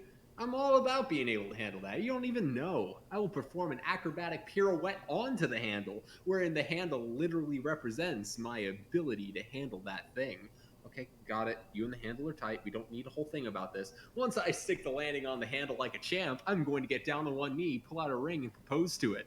The handle, I mean, okay? Implying we will be married. Okay, long story short, you and the handle fuck gratuitously. Enough said. Try not to say I never gave you any responsibilities or never took you seriously as a viable conscious being with free will. Also, please try not to make me regret this. You have nothing to worry about. Go talk to the alien. Dirk, talk to Alium. I see you're about ready to begin. How splendid for you. I'm at dangerous risk of jealousy. Why? Oh, it's just that I'm running a bit behind schedule. I wanted to coordinate with your group, but something approximating real time, and that is starting to look less likely. My client player continues to be a source of frustration. I thought we'd had everything settled, but it's always something with him. I even told him in my last message it would suit me fine if he wanted to be the server player instead. I just want to begin. But I have not heard back from him. That's probably the way it always is. I've run into plenty of problems here already, and I've had to improvise heavily. Ain't nothing about our situation to envy yet. But at least I know how certain things go when it comes to your story. I don't quite have that luxury with mine. It is nerve-wracking sometimes, especially when I must count on him to be responsible. Well, your bro definitely has got some problems. Not gonna lie. This is true. Though I'm sure I've said he isn't quite my brother. We are related, yes, but not in the way human brothers and sisters are. We are genetically similar, but in many ways quite different. In fact, our blood color is not even the same. But I have referred to him as a brother at times because it is close enough to being true, much as you refer to the one you regard as your ancestor in the same way. Yeah. Just give him some time. He'll probably come around. You would never even have woken up on Prospit if you weren't going to launch a session, right? I mean, there wouldn't even be a session for a Prospit to exist inside if you weren't about to instantiate it in the first place. Unless I'm just totally not getting how this works. No, I think you're probably right. While I await his response, perhaps I will take a nap and see if the clouds may offer any guidance. Though lately I have been seeing many more black clouds cropping up in Skya than usual. It is a most unwelcome trend. You're lucky to have any clouds. Only thing I have to look up at is infinite monsters. Good point. I am so pleased to be a Prospect dreamer. I'm sure my brother finds his netherworldly affiliation similarly pleasing. Speaking of which, I have a problem and I could use your advice. Is that so? I killed an agent who snuck into my room to assassinate me. I'm not sure what to do about it now. I guess I could just ditch the corpse, but it's still only a matter of time before my cover is blown. Yes, that is a pickle. I honestly can't think of a way around this. Getting found out, I mean. Roxy has it easy, all floating off into space, completely oblivious to any danger. I don't know why it had to be this way for me, juggling these two waking selves at once. I guess I'm used to it, but it still makes for a pretty intense existence. Do you even know what the deal with that is? Like, is there any precedent in your readings? I don't know about precedent, but it makes plenty of sense to me as the type of path one might expect for a hero of heart. A path ruled by the heart aspect can be a journey of splintered self. That is, the player's being may exhibit the same kind of fragmentation which certain classes could cause in others. I think this is what has triggered your dual awareness between waking and dream selves, though it would not have surprised me if the symptom manifested in more ways than this. So that's just what a Prince of Heart does? Just has, like, multiple waking consciousness disorder or something? Sounds kind of stupid. No. Like I said, these can be traits of such a hero, but it is not necessarily always the case, nor is it the defining property of the aspect. To understand the heart aspect better, you might use it interchangeably with the word soul. The hero uses the methods endowed by a class to influence in some ways the soul, or essence of being, of oneself or of others. Then I'm basically the Prince of Soul? Yes. That sounds kind of maybe a little cooler. Sort of. Then what am I supposed to do to be able to... What am I supposed to be able to do as a prince? Like, rule over souls in a pompous, regal manner? No. Again, surface meaning of classes and aspects can be deceptive. A prince is a destroyer class. It is very far on the active side of the scale. Its more passive counterpart would be the Bard class. Both of these are exclusively designated for male players.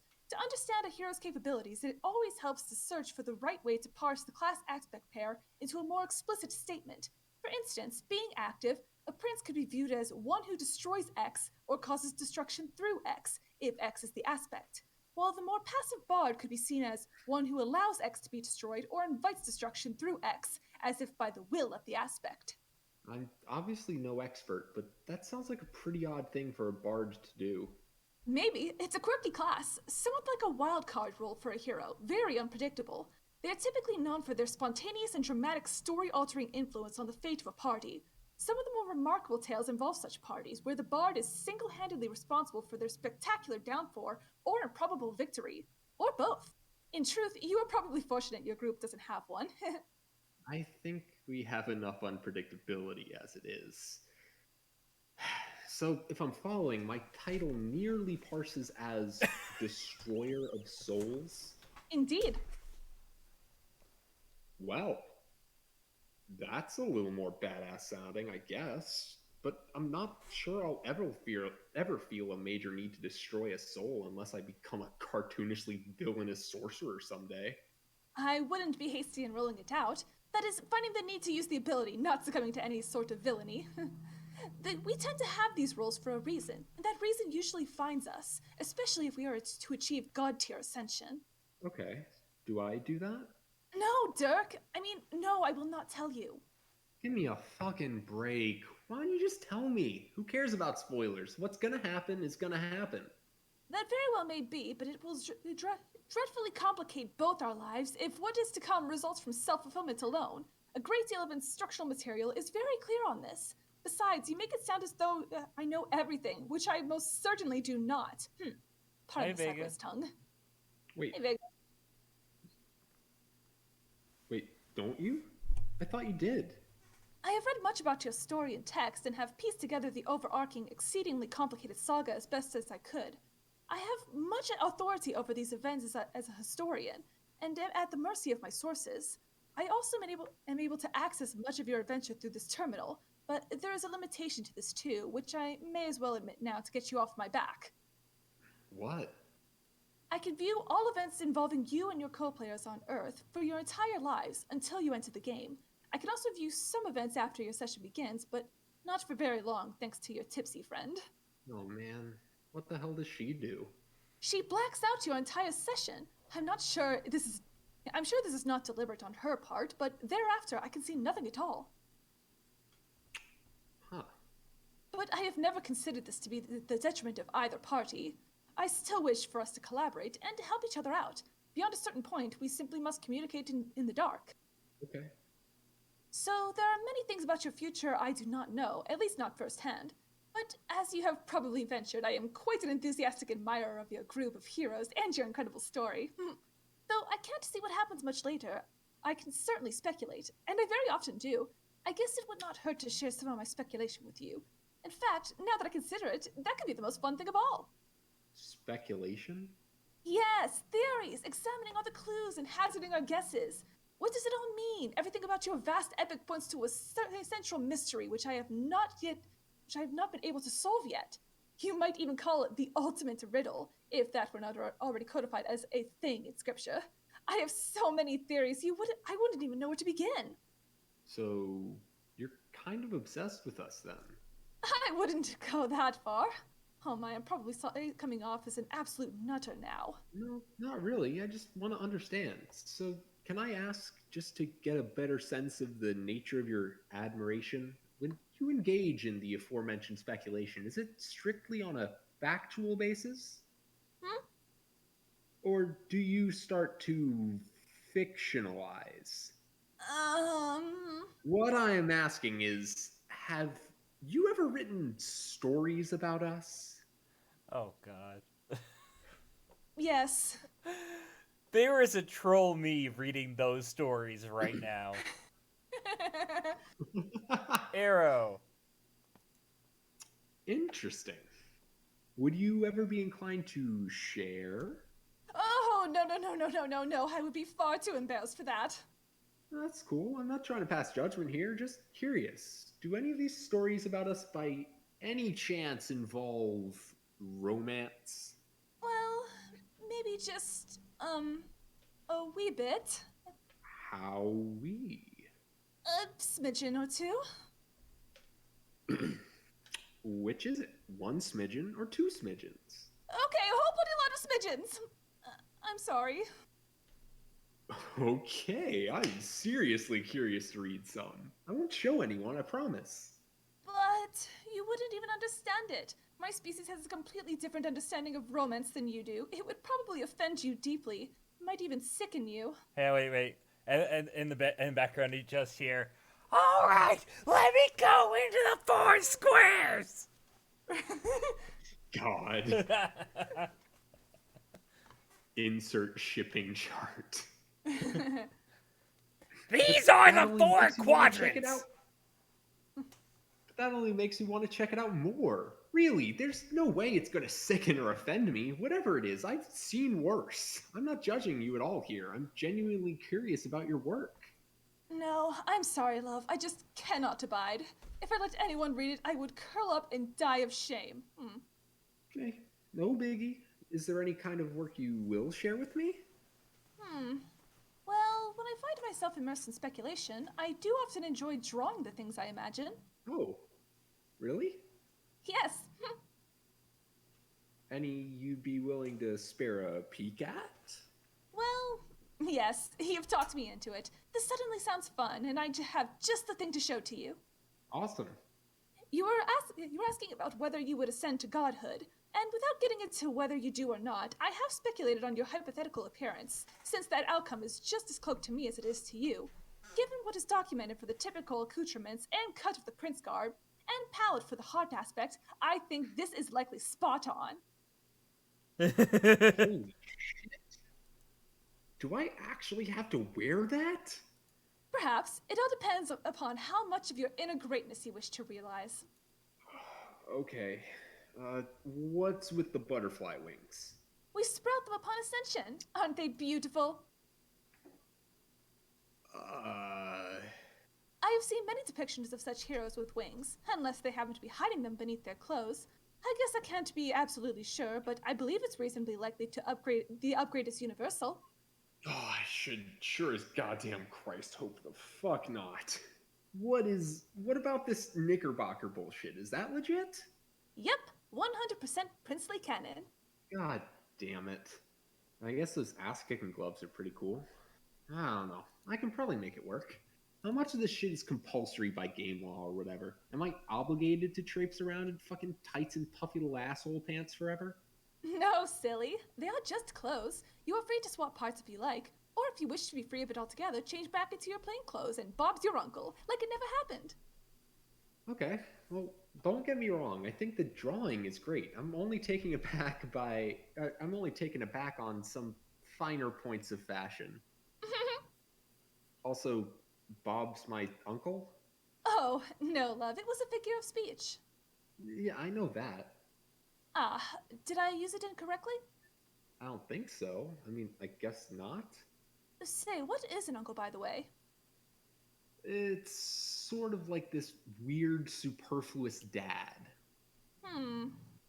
Like a strange man in your life that barely has anything to do with you, but is just there for some reason. They're practically always douchebags. I suppose I'll just have to take your word for it. Okay, but just one question. Not to do with the future or anything, just about you. Yes? Are you British or pretending to be British in a sort of ironic or stylized way? Doing what now? I mean, I guess it doesn't make sense for an alien to be British, or for an alien to be American for that matter.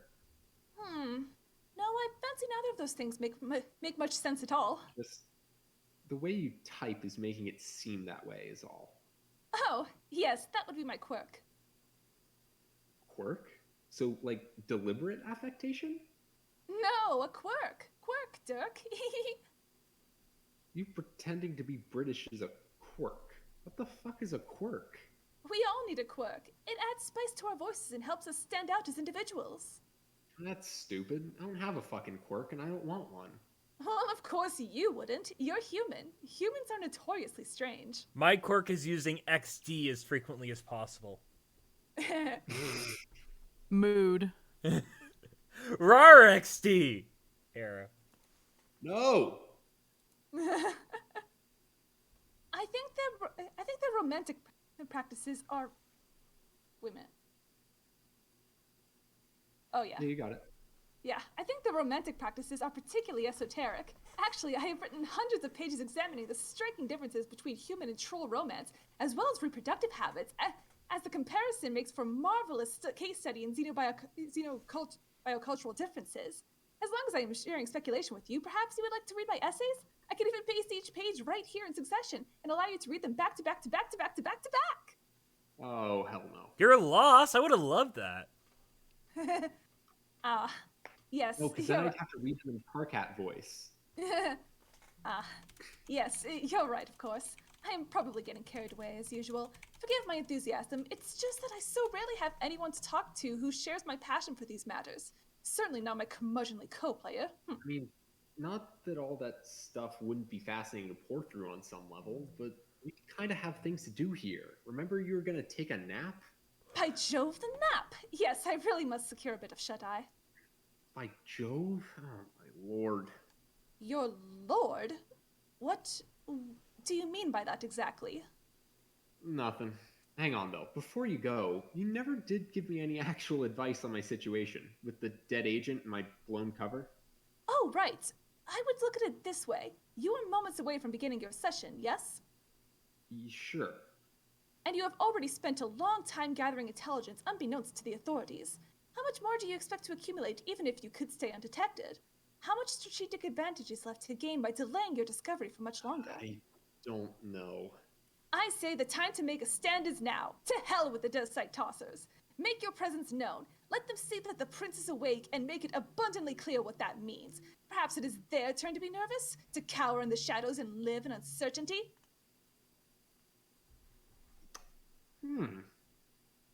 That is my advice. Do with it as you will. Now, I'm off to get some rest. With any luck, the next time we converse, both of our adventures will be well underway. Cheerio! You know, I'm not sure anyone ever actually says cheerio. Unless they're pretending to be British. Oh, whatever. Dirk, go through bedroom door. Good read.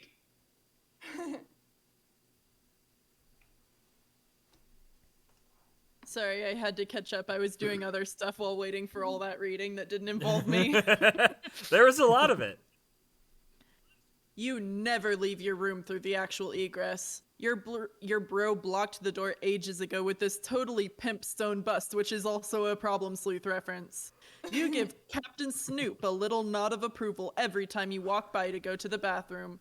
You like to think he nods back in a way that is so smooth and so subtle he literally doesn't move at all. The thing is too heavy to move out of the way, and in any case you don't really want to. You just use a different exit to your room. Dirk, jump out window. What? Oh, never mind. Okay, I already picked both those characters. After an insane, full-blown whirlwind of free will up in here, you are ready to get off this roller coaster ride of absolute empowerment. You are feeling downright dizzy from the absurd amounts of decisive auto-volition heaped upon you, and you are more than ready to proceed linearly for a while. You are now Jane.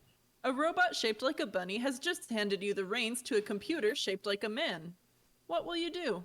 Pester Shades. Are you ready to do this thing? Yes. Okay. Looks like all that's left to do is deploy this pre-punched card, and then I guess it's all up to you. Oh, wait. It's Roxy again. Is it? How totally unanticipated by anybody. Can you hold on? I'll try to make it quick. Go. I will be here, quietly calculating. Answer Roxy. Never do that again, computer. Have we read this one before? No. alert.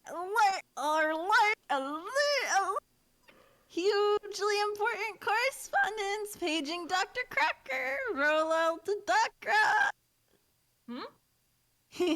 Paging. But you would like to get paged, huh, Jane? Sweet innuendo. I'm not sure that qualifies as innuendo at all. Wonk, wonk, wonk, wonk, wonk. I honestly think you misspell things intentionally more often than not, regardless of blood alcohol content. You just typed wonk 5 times in a row. I have only just begun to wonk. What is this urgent thing about anyway? Is it about your booby trap? Because you're too late. It already blew up my whole bedroom, thank you very much. No, I mean, I still feel shitty about that, but it's not about that. I know you already ran it. I've been talking to the shades. Yes, me too. Right now, in fact. I'm in a bit of a hurry. What is this about? What are you even doing? I'm in the lab doing a thing with my cat, but that doesn't matter. I was doing some thinking and was still feeling guilty about fucking up your computer, and all of a sudden I'm in BFF till death mode here. So I gotta tell you something you need to know before it's too late. Before what's too late? You and Jake hooking up, stupid. Oh my god. This is about turning all your steamy dreams into steamy realities. Realities, Lolo. This isn't happening now. Where it's JC and Jay kiss and hug loads and start turning out big heaps of wrigglers the old-fashioned way. I can't decide whether this mental image percolating here is hot as shit or cute as fuck. No, cease your lascivious percolating at once. Roxy, I can see you're set on just wasting more of my time. I understand if you don't wish to play this game, but please try not to interfere with those of us who do. No, I'm fine with playing. Just shut up. This is serious. You need to tell him how you feel very soon or you might miss your chance. My chance? What are you talking about? I found out today that Dirk's gonna make a move. A move? You mean a romantic one? Yes. On you? Oh, Jane, get a clue. On me? No, my dear sweet Janie, not on you, on Jake. Oh, I didn't think that. Are you sure? Real quick. Are you sure? Ask Glasses if you want. What this reminds me of is back when I was in Boy Scouts, like, because the wording there makes it feel like that Jane was the only one that didn't know that Dirk was gay, and this reminds me of back when I was in the Scouts. There was this one guy. His name was Alex, and everybody knew he was gay but me. Literally everybody. Like everybody knew. Like this was back in the no gays allowed in Scouts period. So obviously he didn't tell anyone. But everybody knew just from the way he spoke, the way he acted. And then when I got to high school, he was flamboyant. Like he fully came out and embraced being gay, and like it sounded like he was gay. Like he was gay. Like he was like the kind of flamboyant, pissing and shitting rainbows kind of gay. Like he was like, it was like, wow. And in that moment I was like, oh my god, is he gay? And when I asked some of my friends who were also the Scouts, like, Ryan, you didn't know? Did it really have to be that blunt for you to figure it out? I'm like, yes, apparently so. Apparently I didn't. Apparently social cues. Apparently it wasn't that my gaydar wasn't functioning. It's that I didn't have one whatsoever. It was just non-existent. Funny tangent over. But yeah, Alex was a cool guy. Let's see. Glasses. Well then, this is quite a development. Poor Dirk.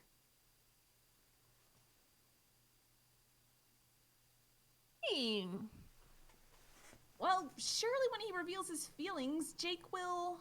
I mean, he could possibly...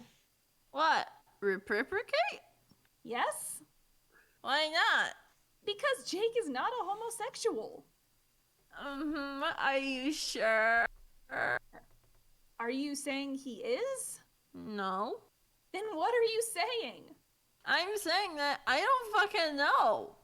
But I thought it reasonable to presume he takes a shining to ladies. He does speak fondly of certain females from his favorite films, does he not? True that, but how much does that really mean here, Jane? Can you be totes sure on account of some dorky move crushes? Well, now I just don't know. You have me completely bamboozled about this. What do you think?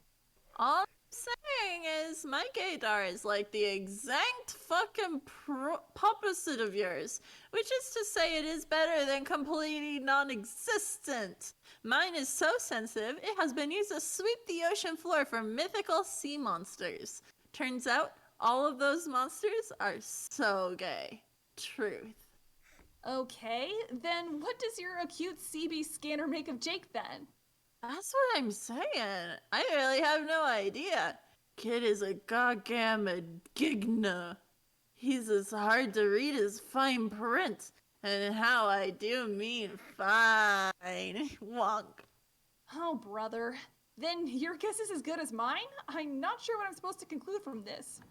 You're supposed to conclude. You're supposed to conclude that you said you were going to believe anything I said today, remember? Yes, but you just said you don't know. Exactly. Therefore, you must believe me when I say, if Dirk lets on all his feelings, there is at least a chance Jake will go like, Dirt bouquet, dude, let's make out. And that means poor Jane is screwed without ever even throwing her filthy old fedora in the ring. It is a ring I like to call to English sweepstakes. And if you don't, you'll regret it. And I mean officially, I can't have a horse in the race. Wait, bad metaphor? Because of Dirk and his fucking horses. Never mind.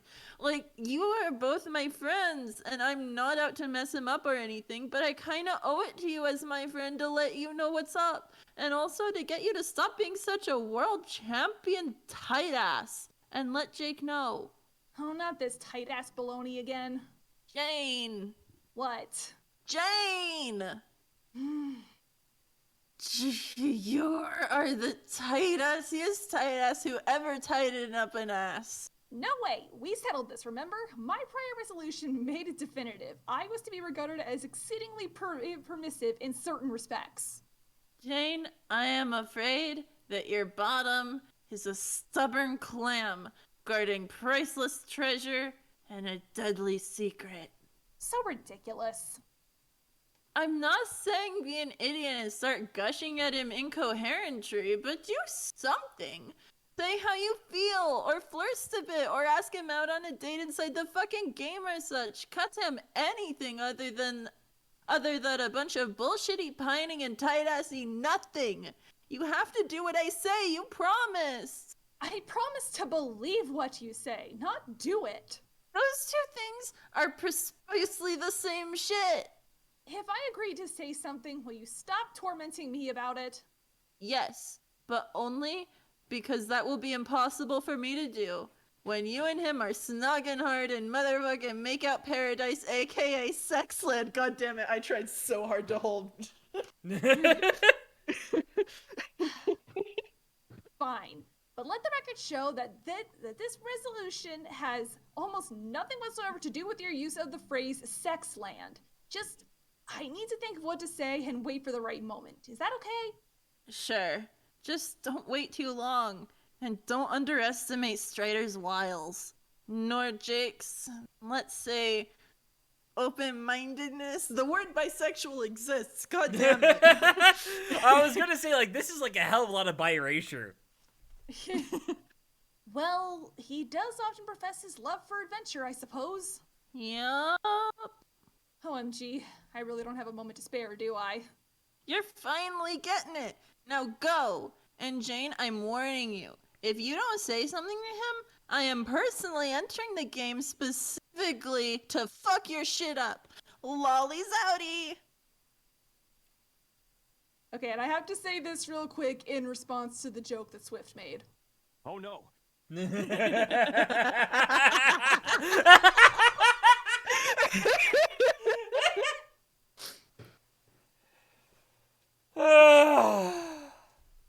My emeralds. Prince of Heart, rise up.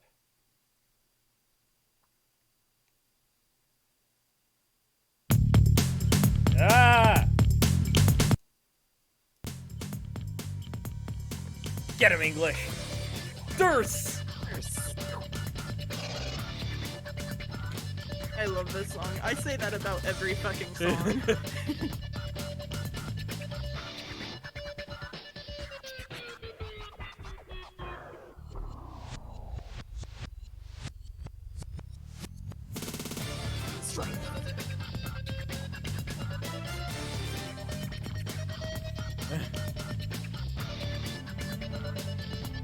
I only took the head, but not the body.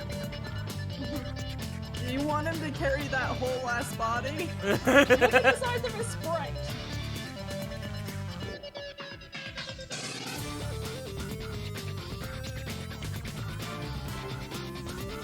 Like, I'm sure he's strong enough to carry it, but it's kind of unwieldy.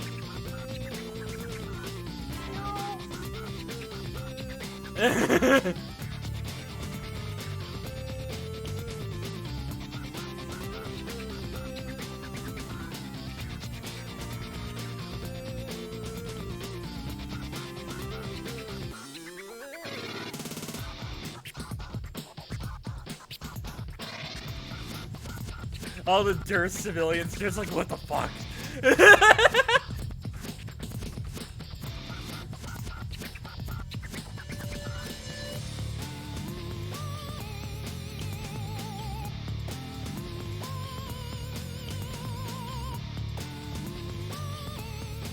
Oh! I wasn't expecting that.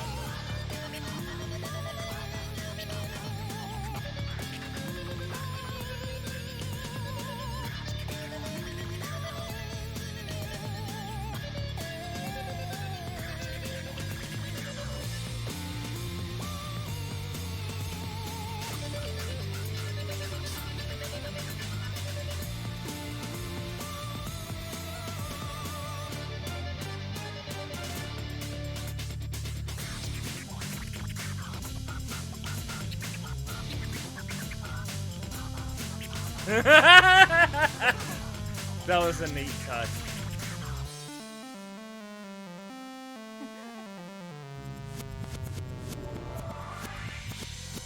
Dead. Whoa! Goddamn. Oh.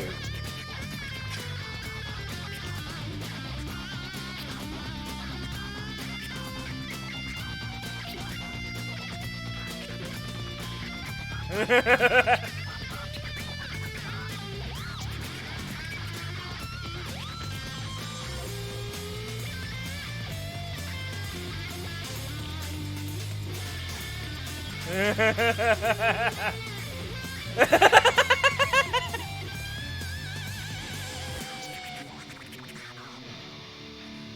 is awake. Your shit is wrecked.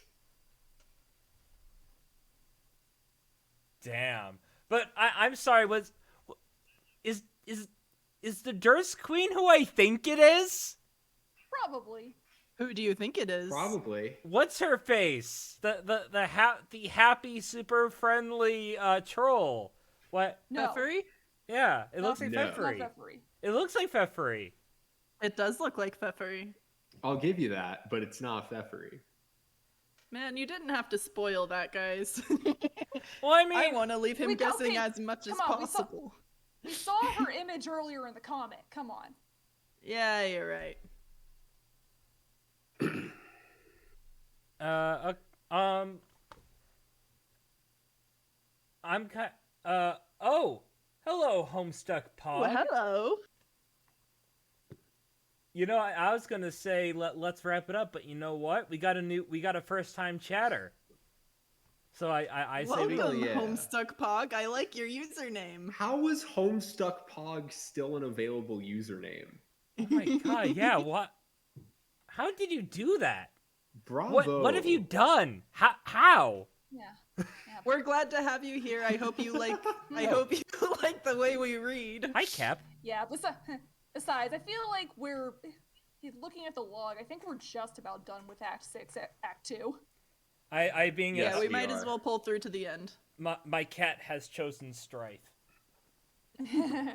We've also got one of my favorite parts. Actually, no, my favorite part of Act 6, Act 1 coming up. Act 6, Act 2. It No, was that's a dumb ex- 3 no, a.m. no. decision. that's I its think own you made thing. Own an it. excellent 3 a.m. decision. Yeah, no, own that shit. Also, This is Cat, by since the you're way. new, and No, for my anyone favorite else who just conversation in the act is coming Okay. up. So for anyone who's new, and especially for Homestuck Pog, so me, Dew, and Popcorn have all read Homestuck at least once each. Spaz is the guy on camera right now is actually going through this for his first time ever, and it's been really fun having him slowly start making Homestuck references at random moments now that he's starting to know more about it. Yeah, no, I'm totally new to this. I had some exposure back when this was big in like 2011, 2012, 2013. But I never read it because I was being a hipster and thought it was too mainstream. It's been very fun. He has had some interesting theories about what he thinks will happen, which we have tried very hard not to spoil what actually happens. Oh man, I was like I was a freshman in college at that point. When this came out, yeah, I was a freshman in college. I But think my Oh. favorite moment of the stream so far has been when you like were insistent that the Batter Witch was Vriska.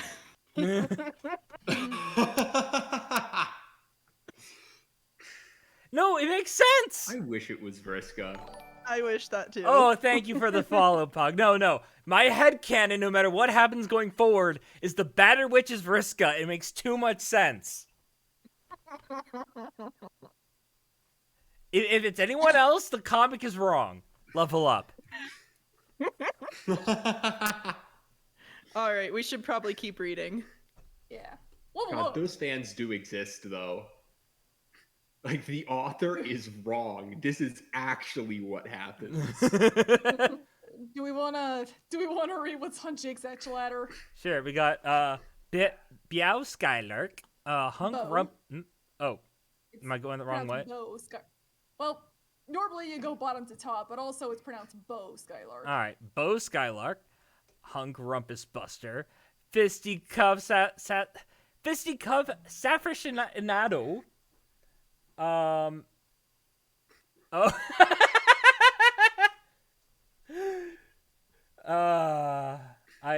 Hey, no, you're. I can see you as a Tavros a bit. Yeah, but I don't like it. Oh god, that reminds me of how Like, I I met see my where they're Moiril, coming which yes, from. I do have someone I call a Moiril unironically. Setting that aside, A nerd! no, the way we met was on Tumblr because there was a post I didn't understand and people were making dumb fandom like translations of it because that was a thing back then. And he was like, every Tavros thinks they're a Dave. I am think kind that's of. exactly what's happening here. I am kind of a Dave, though, aren't I? You're a Tavros. Yeah, I'm a Tavros. 100% Spaz, you are a Tavros. Yeah, I'm solidly Tavros. I am a Tavros that thinks I'm a Dave. You are. Every Tavros thinks they're a Dave. All right, we got Peter Panache. We got Sharkbait Heartthrob, Cupid's Crosshair Candy, Hope a Dope Boxer, a sneeze. Revenge of Birdie Lumex, Scrum Runner, When Too Many Suitors, Pumpkin Patch Gun. Oh no! I already know when he's gonna reach this level. It's when everyone tells him they want to bone him. He already reached it. Oh, Yeah, he's past that level. The ones at the top are in black and white are Yeah, yet to be that's why I achieved. that's why I said you usually read it bottom to top. Gotcha. Spaz, are you allergic to cats? I don't know. Does it matter?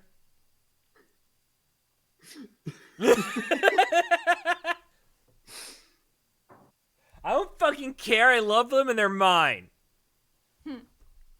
That's valid.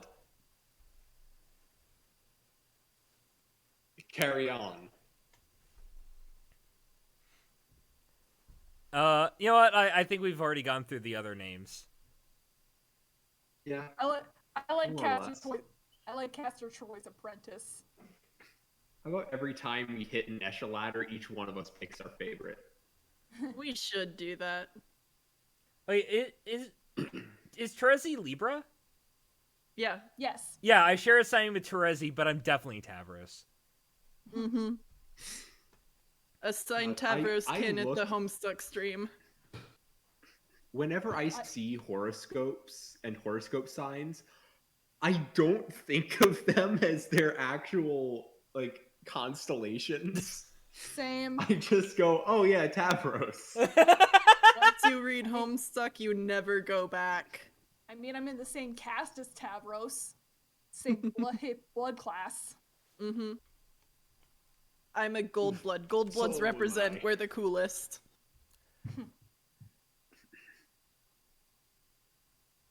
All right, should I go ahead Alright. and actually read now? Yeah, let's keep going. Absolutely. Sorry to keep you from it. That absurd drubbing earned you another rung on your ladder.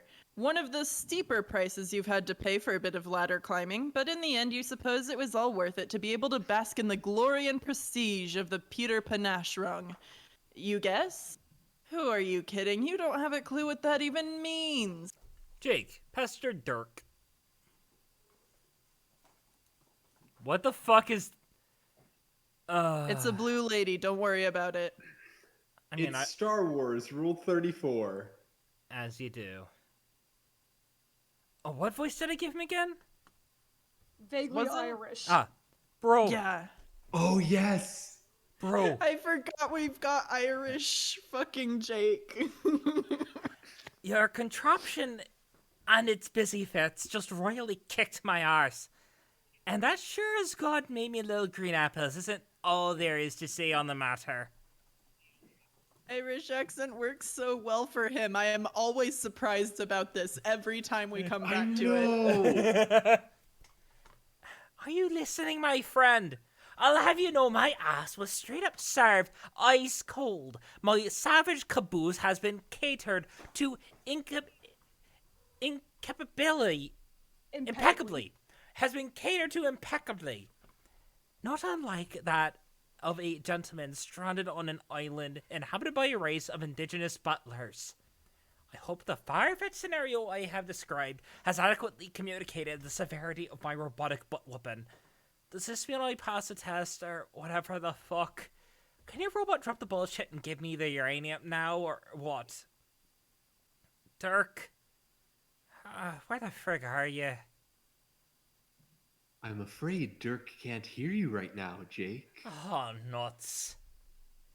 Jake, blackout. Blip. Eh. Arrow. Blip.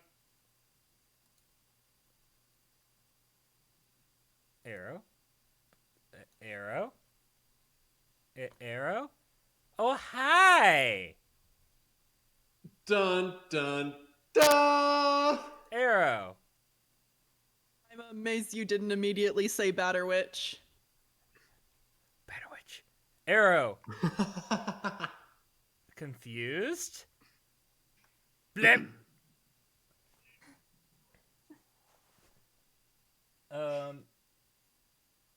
Oh God, I'm just cut off a chat. Furry Zodiac Power Rangers? What show is this? That sounds really cool, actually. That sounds like Power Rangers. You're right. Has the Power Rangers had a Zodiac season?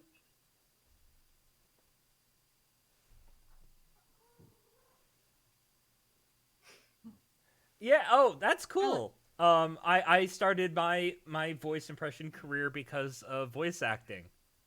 And I li- and roleplay. I like how the variables just kind of out of the way and don't even wake up.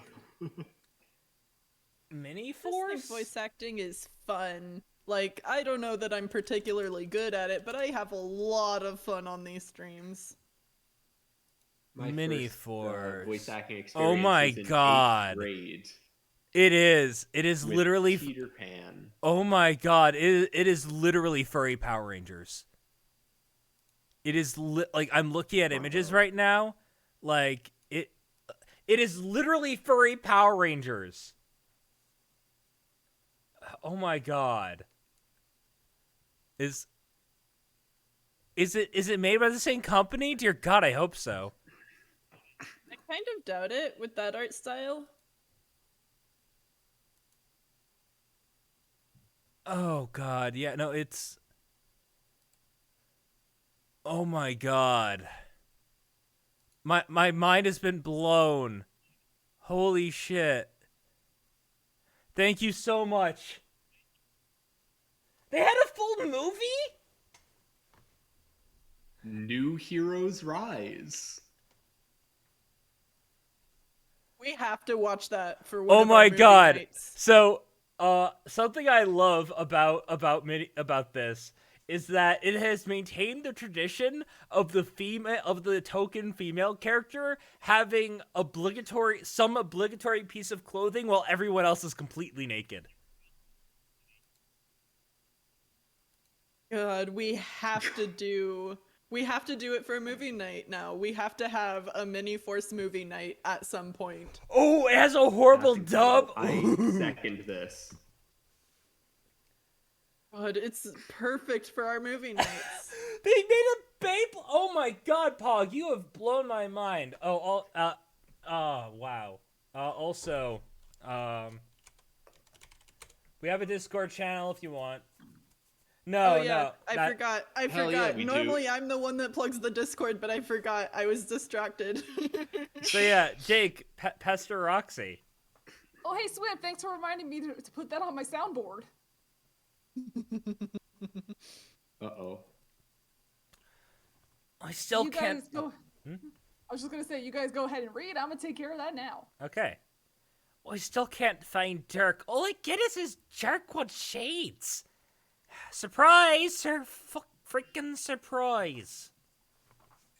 Jake English. Can't you see? I'm fuck deep in all these stupid meow cats. Oh, no? I can't see that actually. I am also fuck deep and busy. What is it? Just seeing if you'd heard from him yet. I would really like to speak with him today. You know, like actually in person instead of through his aggravating lies on who is so far up his own arse with his HAL 9000 stick. It's ridiculous. Is he avoiding me or something? I hope I didn't piss him off through some indiscernible slight. Ugh, gosh, he seems so sensitive. He's just biding his time, I guess. Huh. Well, okie dokie. Oh man, I just had a crazy dream after getting cold clocked by his roughhouse droid.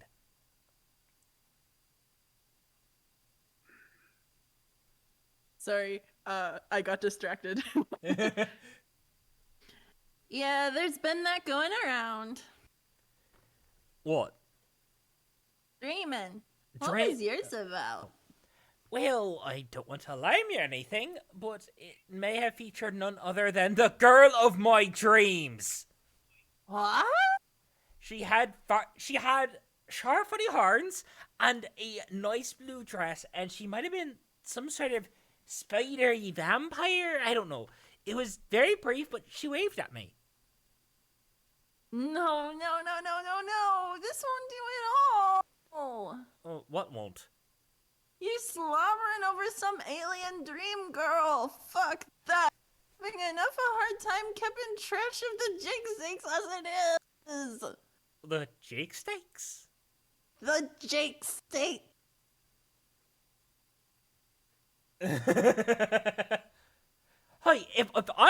fucking alien, I don't care if it's blue, if it's gray, I'm gonna fuck it hard, okay? Don't give me My any good of that bitch, talk. if you're going to ad-lib, you have to stay in character. Blue Alright. is the only part that's important. She was blue! I mean, she was wearing blue, but I think that counts.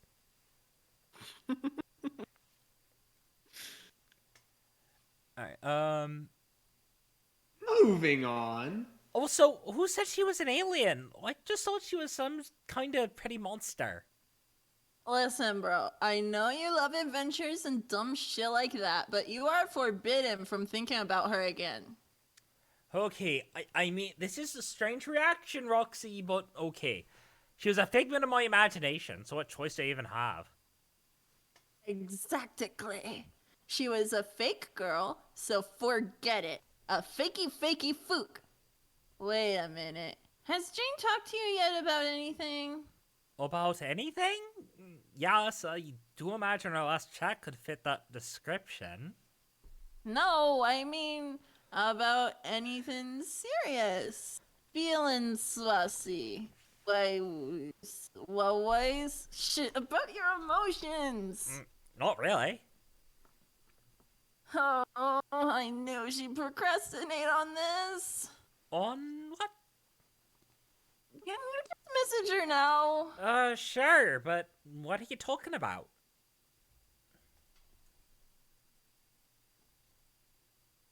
Oh.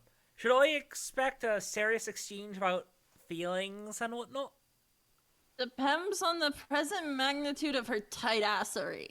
Someone needs to move you fuckers along and get some stuff out in the pulpin already. Wait. Would this be about a certain unrequited pinings you may have alluded to earlier? I didn't say nothing and ain't saying anything to that effect. Oh, indubitably. Miss Zipperlips, was it? Humorously misspelled, of course. Zwip. I guess I can't help but wonder if that truly is the way she sees me, or if it is just some sort of wild ego-stroking delusion on my part. I always get this sense that people sort of fancy me, but who knows? I could just be miles off on the old rocker about that. You're right, I think it's high time we clear the air on some things, even if there is a chance it gets all awkward and prickly. That is what being brave and adventurous is all about, after all. It isn't just about summoning the courage to pell first and priceless loot from a trampoline catacomb, or shooting at stuff with two guns at once.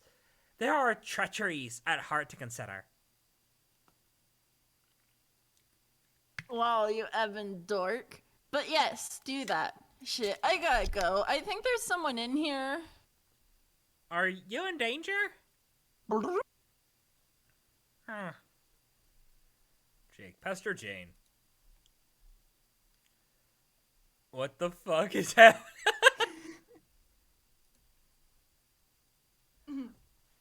Aloha, madame.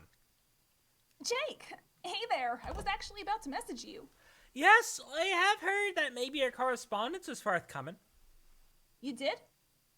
I just got off the horn with Roxy. Wait, what did she tell you? Well, not anything that specific. Did she goad you into writing this message? Oh, you know how it is. What with her ways. What ways? You know, ways! I believe that they are not incongruous with those of a feisty and provocative young woman. Provocative, my behind. She is skirting dangerously close to meddlesome territory. No, it's really not like that. Hold on. God damn it. It's just Dark's inscrutable WrestleBot acting up over there. What the fuck is it doing now?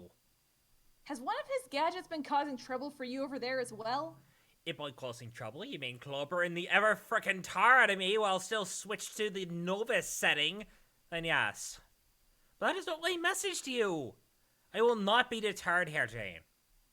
Deterred from what? Jane, I think it's time we had an honest-to-goodness dame to fella talk, like, about our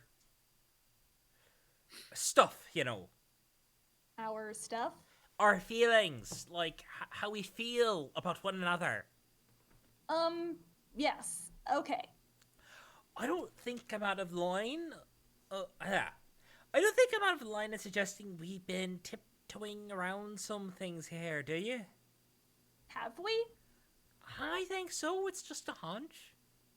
Is there something you want to say to me, Jake, about how you feel? Oh, absolutely. I feel that total honesty between us will be the best policy as we begin our journey together. So, I say let's put all the facts on the table where we can both see them. With that in mind, I'd like to ask you a question, Jean, and I hope it doesn't strike you as being too forward. Go on.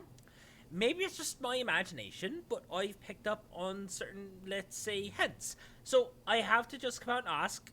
Oh boy, this is actually proving me a more serious challenge to my bravery now that I'm going through with it. I'm getting a little hot under the collar here. No, it's okay. Please continue. Okay then, what I want to know is, do you like me, Jane? Wait, what? I mean, do you like me as Marva friend? Do you envision us as, like, an item? A romantic pairing of sorts? Wow, Is that the direction you prefer our relationship to progress? well, Please, be honest with me, Jane. Just come on and say it. Do you fancy me? No! Arrow. What the fuck? I see. Oh, I love that. I see. Very well then. Oh, geez, must have really misread that one.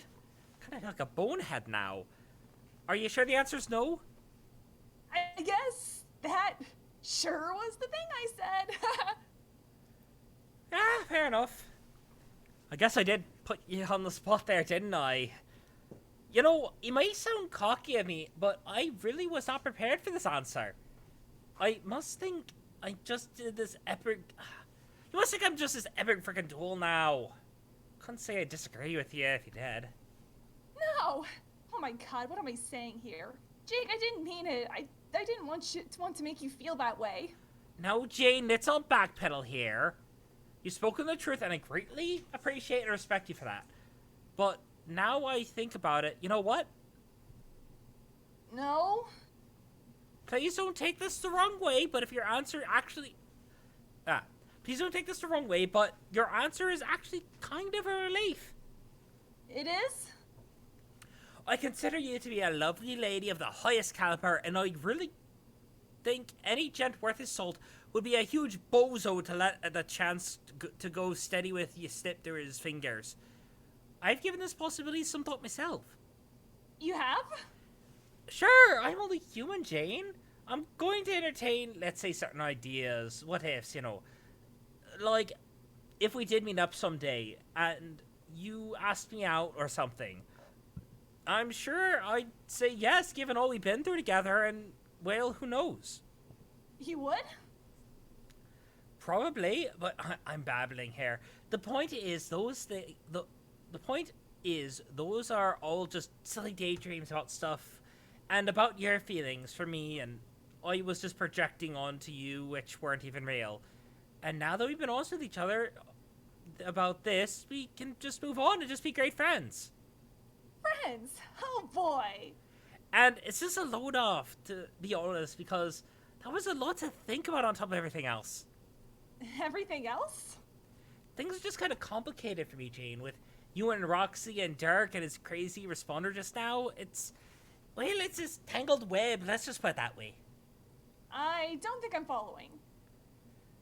There are a fuckload of irons in the fire, Jane. So many irons in the fire, such a tangled web. It is a web full of flaming irons. And mixed metaphors, apparently? Exactly. See, you get it. I really don't, Jake. Oh, son of a bitch. What? The robot is being weird again. Briscoe wants to fuck both of the Daves. What's happening? Yep, the robot Dirk is just tearing his heart out for Jake. Yeah. What's happening? It's having some sort of mental episode. See, this is what I'm talking about, Jane. This is what I'm dealing with here. Like I've said all my life, like I've said, my life is different hells of complicated. Jake, you could just tell me. Wait, Jake, could you just tell me what you're talking about? You're right. I did say honesty was the best policy, didn't I? So I might as well not keep certain things so close to the vest anymore. Actually, since you've made your feelings apparent and only see me as a friend, that makes it a lot easier. Haha, yes, friends. Maybe you could help me sort some stuff out that's been weighing on me lately? Well, what are friends for, Jake? Jane, are you alright? You seem to be exclaiming more deliberately than usual. Me? I'm just terrific. I'm feeling so friendly. I clearly just want to be a good friend and bring all my amazing friendliness to bear on your problems. Friendly style. Shit, I mean. Ah, that's aces. Jane, you're a sweetheart. So, as I was saying, I can't help but feel like all this stuff going on with Dirk, like his responders, mind games, and his bro robot's mysterious, brutal hazings are like... And I know this is gonna sound crazy. What? Like, they're all a part of a really long and term and esoteric courtship process, and that this is bizarre, but somehow makes perfect sense in my mind. In his mind. Oh, in his mind. Courtship? Yes, Dirk, to, woo me. Huh, really? I know it's hard to believe, but I know Dirk pretty well, and, well, I'm more than a little sure he likes me in a way, if you catch my drift. And with how he is just so relentless and aggressive about everything, Yeah. So I start to wonder, deep down, if maybe it's inevitable. What's inevitable? Him and me as more than best buddies. I know if he has his heart set on something, he will never let up. So maybe it's just going to happen and things will be easier that way, and I should just try and come to terms with that. I don't think you have to do anything you don't want to, Jake. Yeah, Wait, do you not want to? like I said, Jane, I am inclined to entertain certain ideas and ifs, that's all. I mean, if we do get along really well and share a lot of interests, I'm not saying I'm really gung-ho to the max about the proposition, but yeah, I've given it some thought, I don't know. Do you think that's weird to me, even considering it? Well, no, I don't think that makes you weird, Jake. Really? I think that... What, Jane? I think that it's great if you are open to exploring those feelings. Arrow. Idiot! Derpy-derp-da! That's really swell of you to say that. Have I mentioned what a top-notch friend you are, Jane? Yes, as a matter of fact, you have. Now, please don't take me as saying I'm about to go leaping into his arms or anything. That would be a bit brash. Could you imagine? Whee! But my thought process sort of went like this. He's been my best friend forever. And I've always liked him a lot as a bro. And years ago, I used to joke around with him that we would probably be totally into each other if he was a girl. But, of course, that was before I started to realize he was probably serious about those feelings for me regardless. Could I think of it? That was unwittingly poor form on my part, leading him on or something. Whoops! But then, later I started thinking, maybe I was being kind of unfair to him in the first place by saying we would be a good match only if he was a girl. Like, is that the last is that last condition really all that important? Does that make sense? Oh, hi, Cap. Arrow? Robot seizure. You are incredibly understanding, Jane. Thank you so much for listening. I have never told anyone all that. It's so great to have a friend as good as you. That is what I am good for, it seems. If we hadn't cleared up the air just now, I probably wouldn't have never had the gumption to talk about it with you. It's so cool how you were honest with me about how you felt. I think honesty is always the best policy. I can't believe how I was overcomplicating all this in my head. The situation is pretty funny when you think about it. Yeah. Hero. Oh no, the fairy bowls. Boom!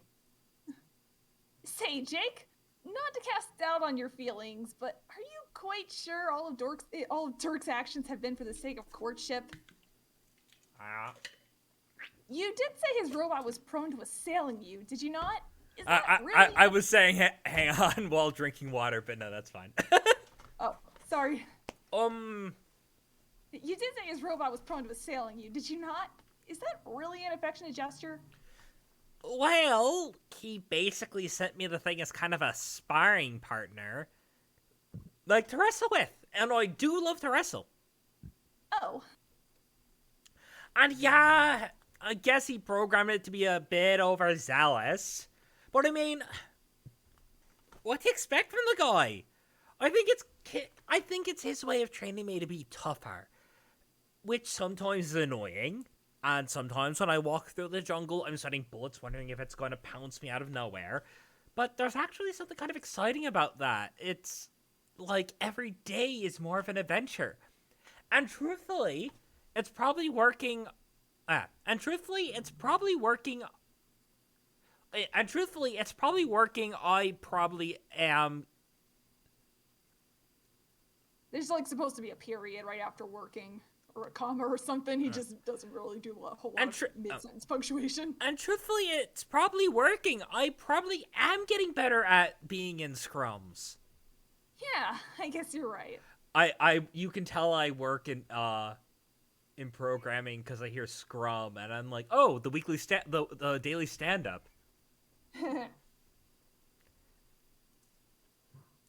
And his responder, which I guess is really part of his personality, even if he doesn't like to say so, it kind of lets on a lot more than Derek ever would.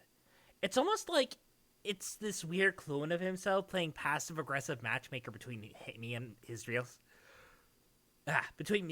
self. Yeah, I can see how such a complicated relationship could keep you preoccupied. I guess I can't blame you. Maybe you should just, I don't know. What? Maybe you should just go for it. Hell, why not? Just tell him you know how he feels and that you're open to the idea. Arrow. No, seriously, what the fuck was that? Are you shitting me with this? Stupid. Ugh. Oh my god, please just kill me. Hey, Jane, shut the fuck up.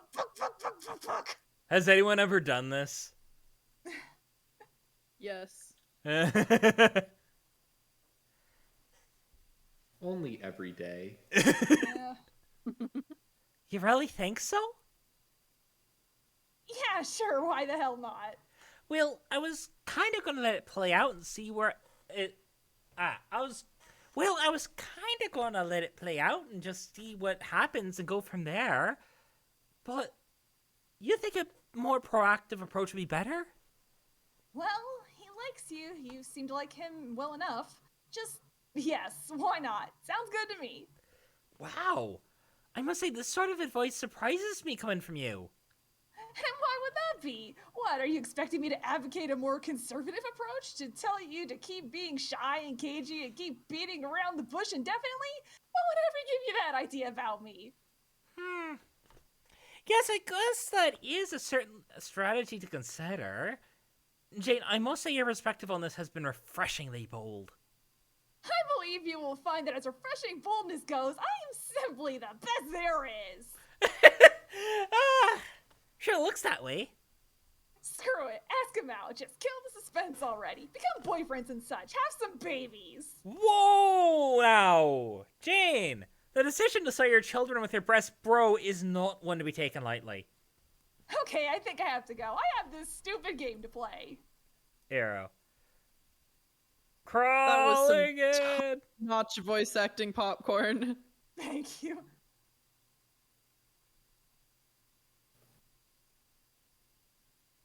Here.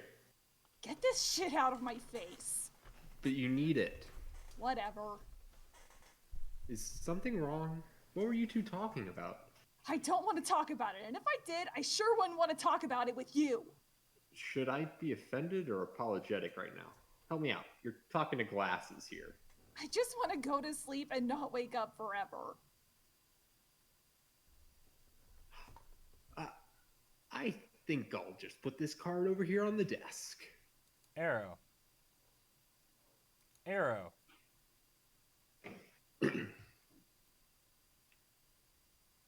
Founder. Arrow. You just knew you hadn't finished the job. When it comes to children who ain't quite been offed yet, you got a sixth sense. Jack, finish the gerb. Hang on. It's this guy. Gotta answer this. He better be bearing news of murdered youngsters. Jack, answer dignitary. He says the deceased child count is still sitting at 0 over here. You say, what? He says that's not all. You wait for him to spill the beans. He says one of the brats staged a little rebellion on the moon, stuck the brute's head on a pike for all to see. Real black eye for the kingdom and the Condess. Press is going nuts with it. Wait, the brute's dead, you say? He says yes.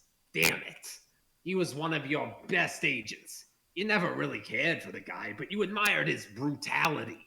We all did, sir, he says. This is getting personal, you say. What's the status on these little shits? Where are they now? He says that the prince flew the coop, and the girl's gone. You say gone what? Rogue?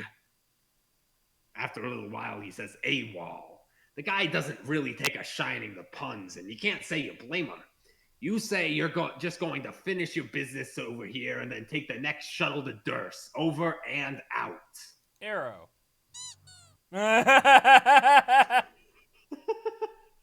Arrow. Roxy, emerge from deep in Yowcats.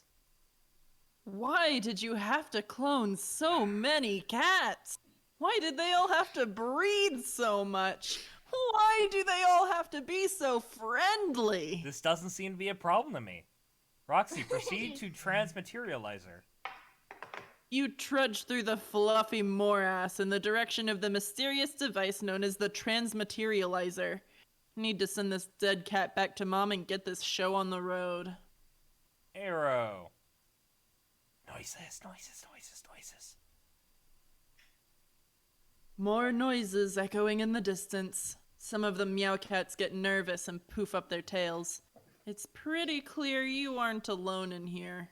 Better make this quick. Arrow.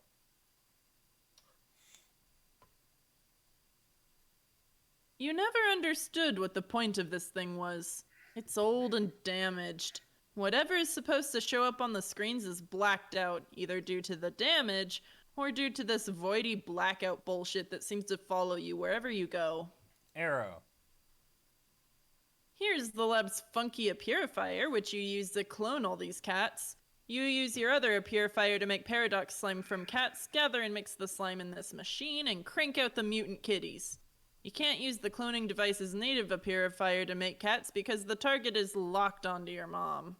Most of the time, the screen is blacked out, so you haven't been able to investigate her past carefully, much to your regret, or her tragic death for that matter. Right now, the target is locked onto a time from her childhood.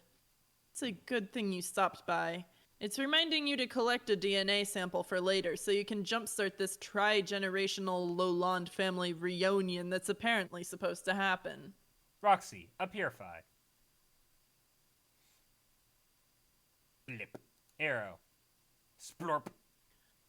Looks like, as expected, trying to purify your mother as a kid from the past would have created a paradox. So her paradox slime is the result. But quite unexpectedly, bringing her scarf along for the ride seems to have created no conflict, and you swiped it right off her neck. Young mom probably has no idea what the hell just happened to her scarf. This is so exciting. You are so gonna wear that thing. You don't care how mom gooey it is. Roxy, collect sample. Splurp. You stow the Kid Mom goo in one of your Captcha bottles. Wait, that was kind of a weird implementation of your modus. You're not even sure what happened there. Oh well, whatever. You guess you can go just sort of pick it up? Roxy, go just sort of pick it up. You go just sort of pick it up and that works fine. Now about that totes baller scarf. Wear the scarf. Be the writer. You can't be the writer because in this universe the pony is too small for some reason. Not that being the writer ever really made much sense in the first place. Anyway, the scarf looks great and you made a great decision. Get to that transmaterializer. This is probably the most perplexing device in the lab to you. It seems to be a sort of a purifier syndificator hybrid, but it uses a massive amount of power, far more than the simpler a purifier uses. Sending Friglish home should nearly deplete its entire fuel gauge. You have no idea what could possibly account for the extra power consumption. There are many other puzzling things about it. You don't know what the deal is with that frog up there, or the strange cracked disc symbol, or the arrow which is locked firmly on the B1 side. It's all completely meaningless to you. The only things that make sense are the fuel gauge, the two big buttons, and the coordinate panels indicating where and when to target. But it looks like the panels have been damaged somehow since the last time you looked at it. If you changed them, there'd be no telling what you would change them to, so you might as well not bother and leave them on their previous setting, which was pretty much your plan anyway. Deploy Friglish. You bust open a bottle of dead cat on the pad and get a little teary-eyed as you say one last goodbye. Oh, hello, G-Cat. Come to pay your respects, huh? Arrow. The G-Cat unceremoniously washes a paw with his omnipotent green tongue. Nothing to say there, buddy? No remorse at all? This is all his fault, of course, even though he probably didn't mean to get him killed. At least, you think he didn't. Duh, who are you kidding? You can't stay mad at cats. Arrow. Others gather around to bid farewell to their common ancestor. This is probably the closest he will ever come to receiving a proper funeral. Lol. Send him home. A mutant kitten does the honors, intentionally or otherwise. Bon voyage, friend. Friglish, fast forward to Jasper Sprite.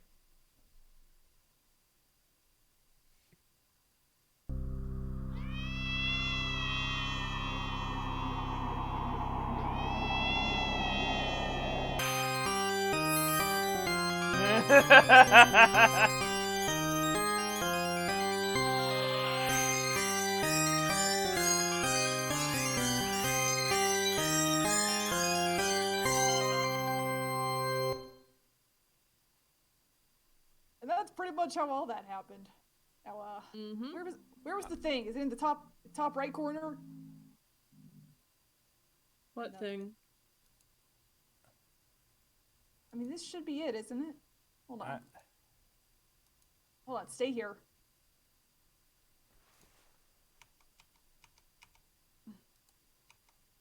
Oh, there it is. Yeah. Oh, you just opened a whole bunch of tabs. Here we go, yeah.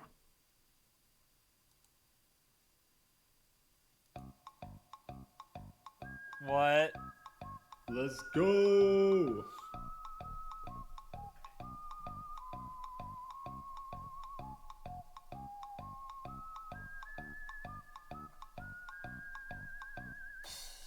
What the hell?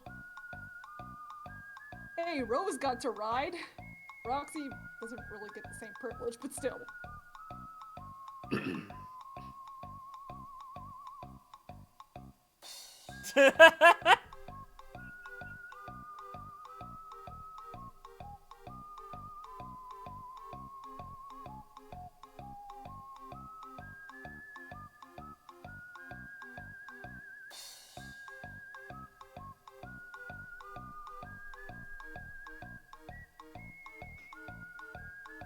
Better be dancing on stream there.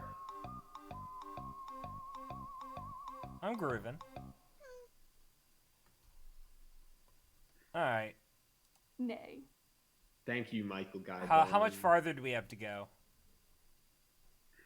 Not I too much do- farther. I Yeah, think we one are- more conversation. Okay. Yeah, we are almost. Just a done with- Sprite. Say hi to everybody. What do you think this is? Act 6 Intermission 2? That'll be happening pretty soon, don't worry. Let's all try to settle down here. Arrow. That's that, you guess. Hey, where did all the cats go? G-Cat, did you do something pointlessly mischievous again? Wait, there are a few hiding behind the equipment there. Looks like something has scared them all off. Arrow. More clank noises behind you. You pretend not to notice, and slowly, calmly, reach for your... Turn around. Freeze, motherfucker! Mocker fucker! Shit! Oh god, he has a fucking rifle. Arrow. What the hell? There are a lot of them today. They must be getting more desperate. Roxy, fire! You can't do it. They may be dangerous, but you know they're only looking for food. You have this awful feeling. These guys sneak in here now and then to hunt for cats. Best not to think about it, really. Gotta figure out some other way to get out of this jam. Solicit GCAT for assistance.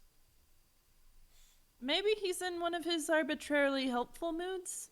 What do you say there, friend? Little help? Arrow. God damn it, G-Cat. Arrow. Roxy, run! You hoof it back to the window on the double. The famished ruffians are in hot pursuit. Roxy, jump in. Whee! Arrow. Arrow. Arrow. What? Huh? Arrow. Uh-oh. Arrow. What the shit? Arrow. Punk. Arrow. Arrow. Arrow. Question mark arrow. Oh, hi. She looks familiar. Arrow. Arrow. Arrow. I'm confused, Arrow. Arrow? Count some rupees, bitch. Examine fenestrated plane.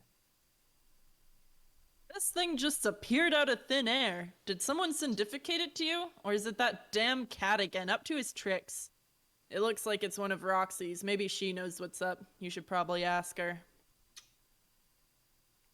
Ask Roxy. She doesn't respond. Must be busy with something. Probably just goofing off and drinking up a storm as usual. Looks like it'll have to wait anyway. Someone's messaging you. Answer. All right. Oh, boy! I'm gonna need some help. I'm gonna need some help here for a moment. I'm going to count to 5, and then I'm gonna change voices and count to 5 again. Tell me how far I get. Okay. 1, 2, 3, 4, 5. 1, 2, 3, 4, 5. You So got the first time you counted, the voice was changed and you got the whole way there. And then the second time, the voice was not changed. And I got the whole way. Yep. Yeah. Yes. Sounds like you've The got your delay timing doesn't down, fuck it up as Mr. 1 badly as I second delay. Hell yeah. I've just been eating onions to expectorate a little better. Hello, Dirk. I want to play a game. Oh, motherfuck. What do you say? Arrow. Oh, Yeah. What game? You know what game? The one where I say I'm going to kill all of you someday, and there's nothing you can do about it? Just some more menacing shit like that, all just bundled up in the pretense of a lot of useless fucking puzzles! Oh, right. That game. And here I thought you were going to ask me to draw you some more weird porn for some reason. Well, the night's still young, so who knows? But nah, I'm just dropping by again to say how I'm gonna kill you. That's all. This is just assuming you don't all die before I get the chance to puzzle murder you on account of you being a bunch of hideous fuck-ups. I mean, look at this. You already blew it. Blew what? But Durst, you upset the order, didn't you? You went and pissed off the witch. Now they're gonna hunt you down, dude. They're probably on their way to kill you right now. I'm pretty well hidden on Durst. I doubt they'll find me until I'm ready to be found again. No, not a Durst on your planet, Earth. You're pretty fucking easy to find there, don't you think? Oh yeah, your aggressors are already coming for you. I have seen it. In fact, they're probably already here. Yeah, well, I was expecting as much. It's kind of why I was on my way to the roof just now, until I was interrupted by this window appearing, and then by you. Maybe I should try plugging it in? Oh my god, who cares? It's just some more pointless trash for you to obsess over and distract you from getting any actual relevant shit done. The amount of time you people waste, it is fucking unbelievable to me.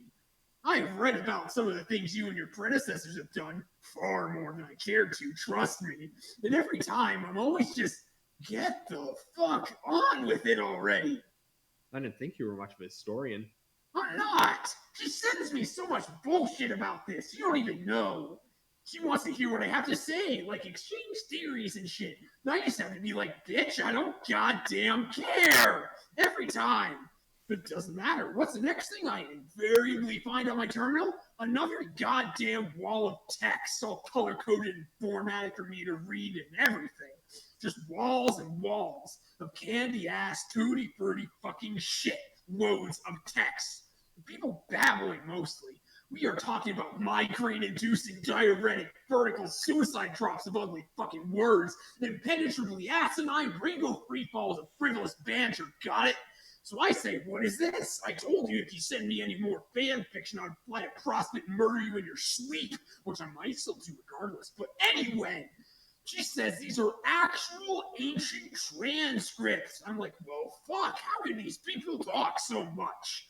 I feel like I'm picking up some bad habits from you windbagging piss faces. Look at this. I wasn't even gonna go off like this. This was supposed to be just an in and out fuck you. I'm so done here. Anyway, later, you horse porking twit. Wait, just one thing before you go. Your sister was saying you were having some doubts about playing. Is that true? Arrow. She's not my sister. We're god sisters! Son of a thing! Don't drag us through your nasty human familial mud! Of course I'm gonna play! I was just saying I wouldn't, you know? Fuck with her and make her cry. Like I have a choice but to play. How else am I gonna get off this desolate rock?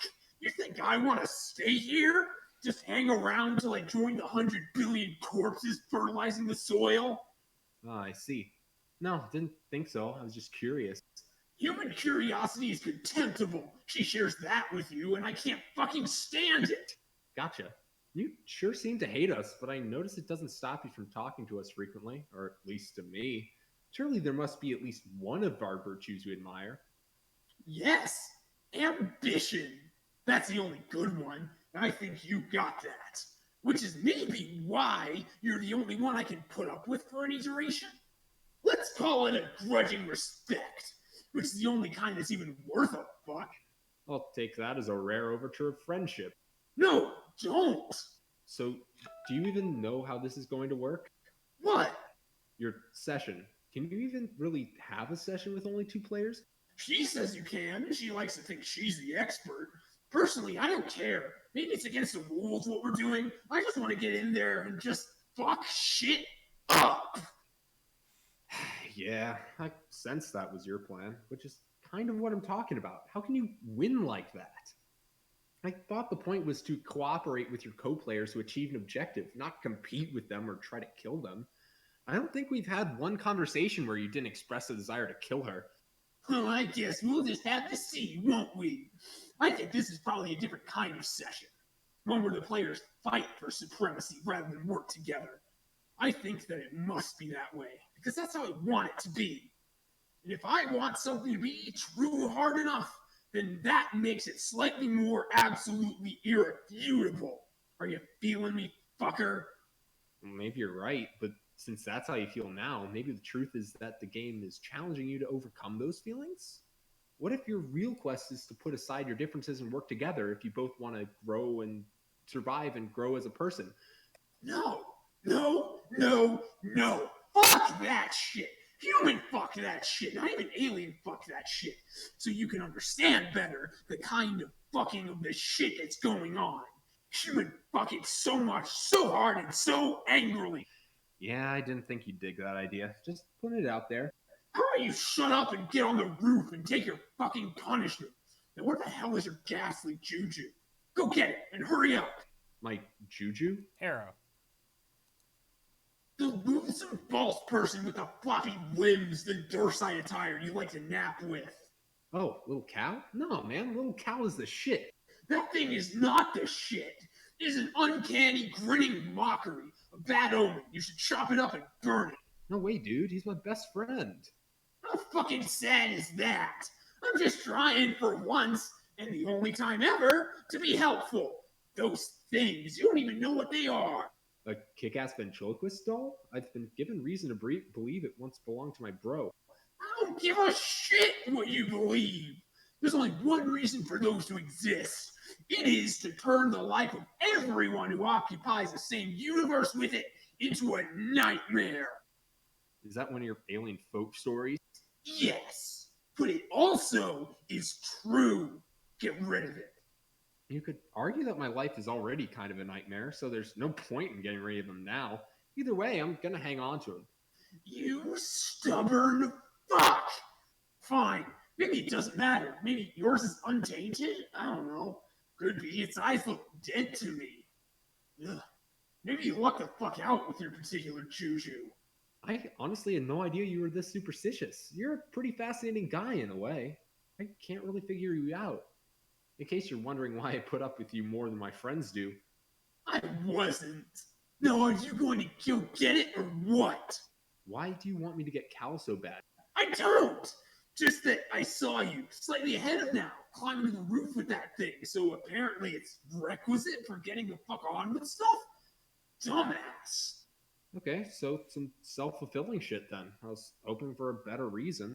Whatever, don't take it. Make a paradox happen. Works for fucking me. At this point, I'm leaning towards grabbing him just because he seems to bother you so much. Well, I've heard of worse reasons for acting like a stupid piece of shit. Thanks, I hate him. Retrieve Juju. This is probably a dumb question, but you don't really care about causal spoilers, do you? Yes, that's unbelievably dumb to ask. Like, you don't mind telling me I'm about to pick up Cal and thus causing that to happen. So I guess you similarly wouldn't mind telling us about more significant outcomes? It's not that I don't mind, it's I feel spectacularly to give a shit. There is such a big difference. And the fact that I might not clue you into your fate all the time due to my aggravated apathy over the matter is an immutable fact. I am stating for the record. It does not mean that giving a shit is what's taking place here. I feel like you've said something like that before. Different statements, but in the exact syntax. Oh, you know what else I hate? When that fucking happens! Wait, you mean it wasn't intentional? I thought it was kind of like this thing you were doing. Shut up! You know what? I don't even know what's going to happen, and I don't care! I think it's regrettably likely that you succeed. I think that's what people tend to do when they're regarded as legends by obsessive assholes. So maybe you will die, or maybe you don't. But if you don't, I'll take solace in the fact that it means I still get the chance to kill you. How about that for causal spoilers? Fair enough. Hey, you know, for someone who has struck such strong opinions about long-winded people, you've kind of been talking my ear off. I do actually have shit to do. Yeah. See, you people suck me into your bullshit. I should have kept it brief and surly, like I was going to. Just said, hello, Dirk. I want to play a game. And then bro, roof now, bring Juju. And that's it. Yeah, that would have been good. Cold fucking blooded to the point. Damn it. That actually sounds familiar too. Are you sure you haven't said something like that before? Have I? fuck, I don't know. Whatever. Anyway, let's wrap this up. You've stolen enough of my time. I didn't even get a chance to try plugging in that window. I did you a favor. Another pointless action stricken from the timeline. Hang on. Something's happening. Arrow. The drones have come a knocking. I told you. They're coming for you, man. Later, douche. I think you just had a flip-off malfunction there. Shit. That's better. God, you really can't tell that those are both the same VA. That's some talent. Yeah, nice work. The voice Thank change you. helps, but Yeah, it does. Yeah. Arrow. I love this little piece of garbage. I look forward to seeing more of him. Arrow. Roxy, abscond. Oh, sponge. Arrow. Hell yeah. Nice abscond. Arrow. Arrow. Shoop. Oh, right, these guys. Not out of the frying pan yet. Run! Again! Everybody Last out of the goddamn way! You've got a lab full of cats, a skirt full of scamper, and a head full of vodka. Arrow. Roxy, hide. Arrow. For the time being, it seems you are safe from punky-looking fish aliens and cat-hungry chess bandits. But now what? Arrow. Hey, little Seb. Arrow. Choo. Jane, examine pre-punched card. You have no idea what you're looking at here. What are you supposed to do with this? Oh well, might as well get started. It's not like there's anything left to do besides embarrass yourself over Pester Chum some more. You've already done enough of that today to last a lifetime. Jane, enter.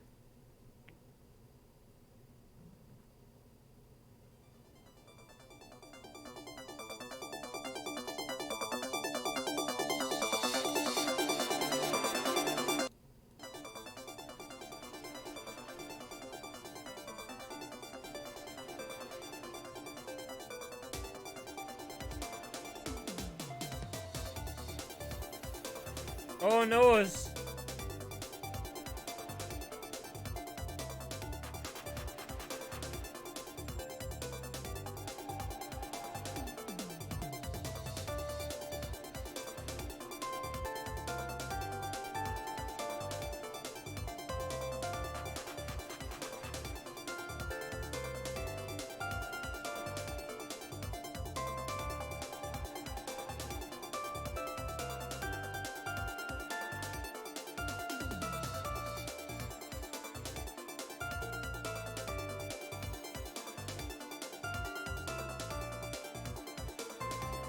Do a little dance.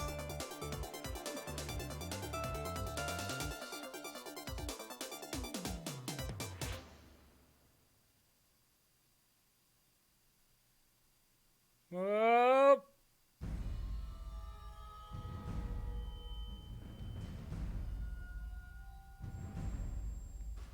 Dun dun dun.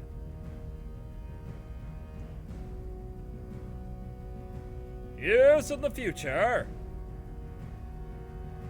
But not But many. not many.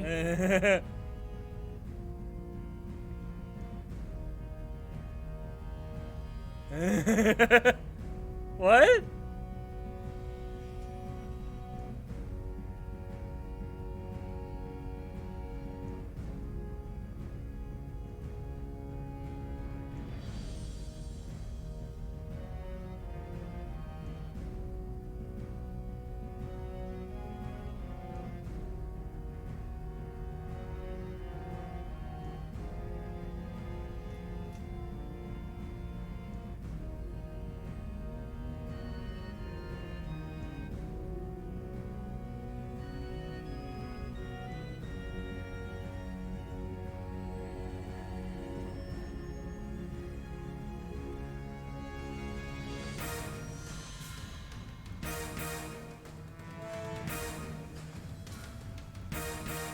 Ah.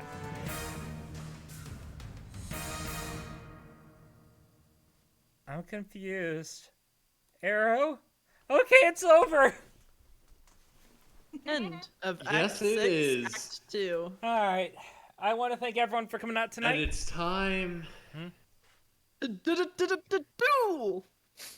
No, it's time for car games and motorcycles. No, it's time for you to stop so I can get food because it is 11 p.m. and I have work tomorrow. Yes, it is. So yeah, I want to thank everyone for coming out. And next week we get to do my favorite act in the entire damn comic. Damn. I so look forward to it. Well, I want to thank everyone for coming out tonight. Boy. My co-host as always, Swift as always, and also to all the new viewers we got. In case there's anyone who's watching, just kind of idly, there's the Discord link. It's there, or if you're watching in the future, it's there. Yeah. Have a good one, everyone. Bye bye. Yeah. Thanks for having us. Yeah, no kidding. We love you guys. Bye.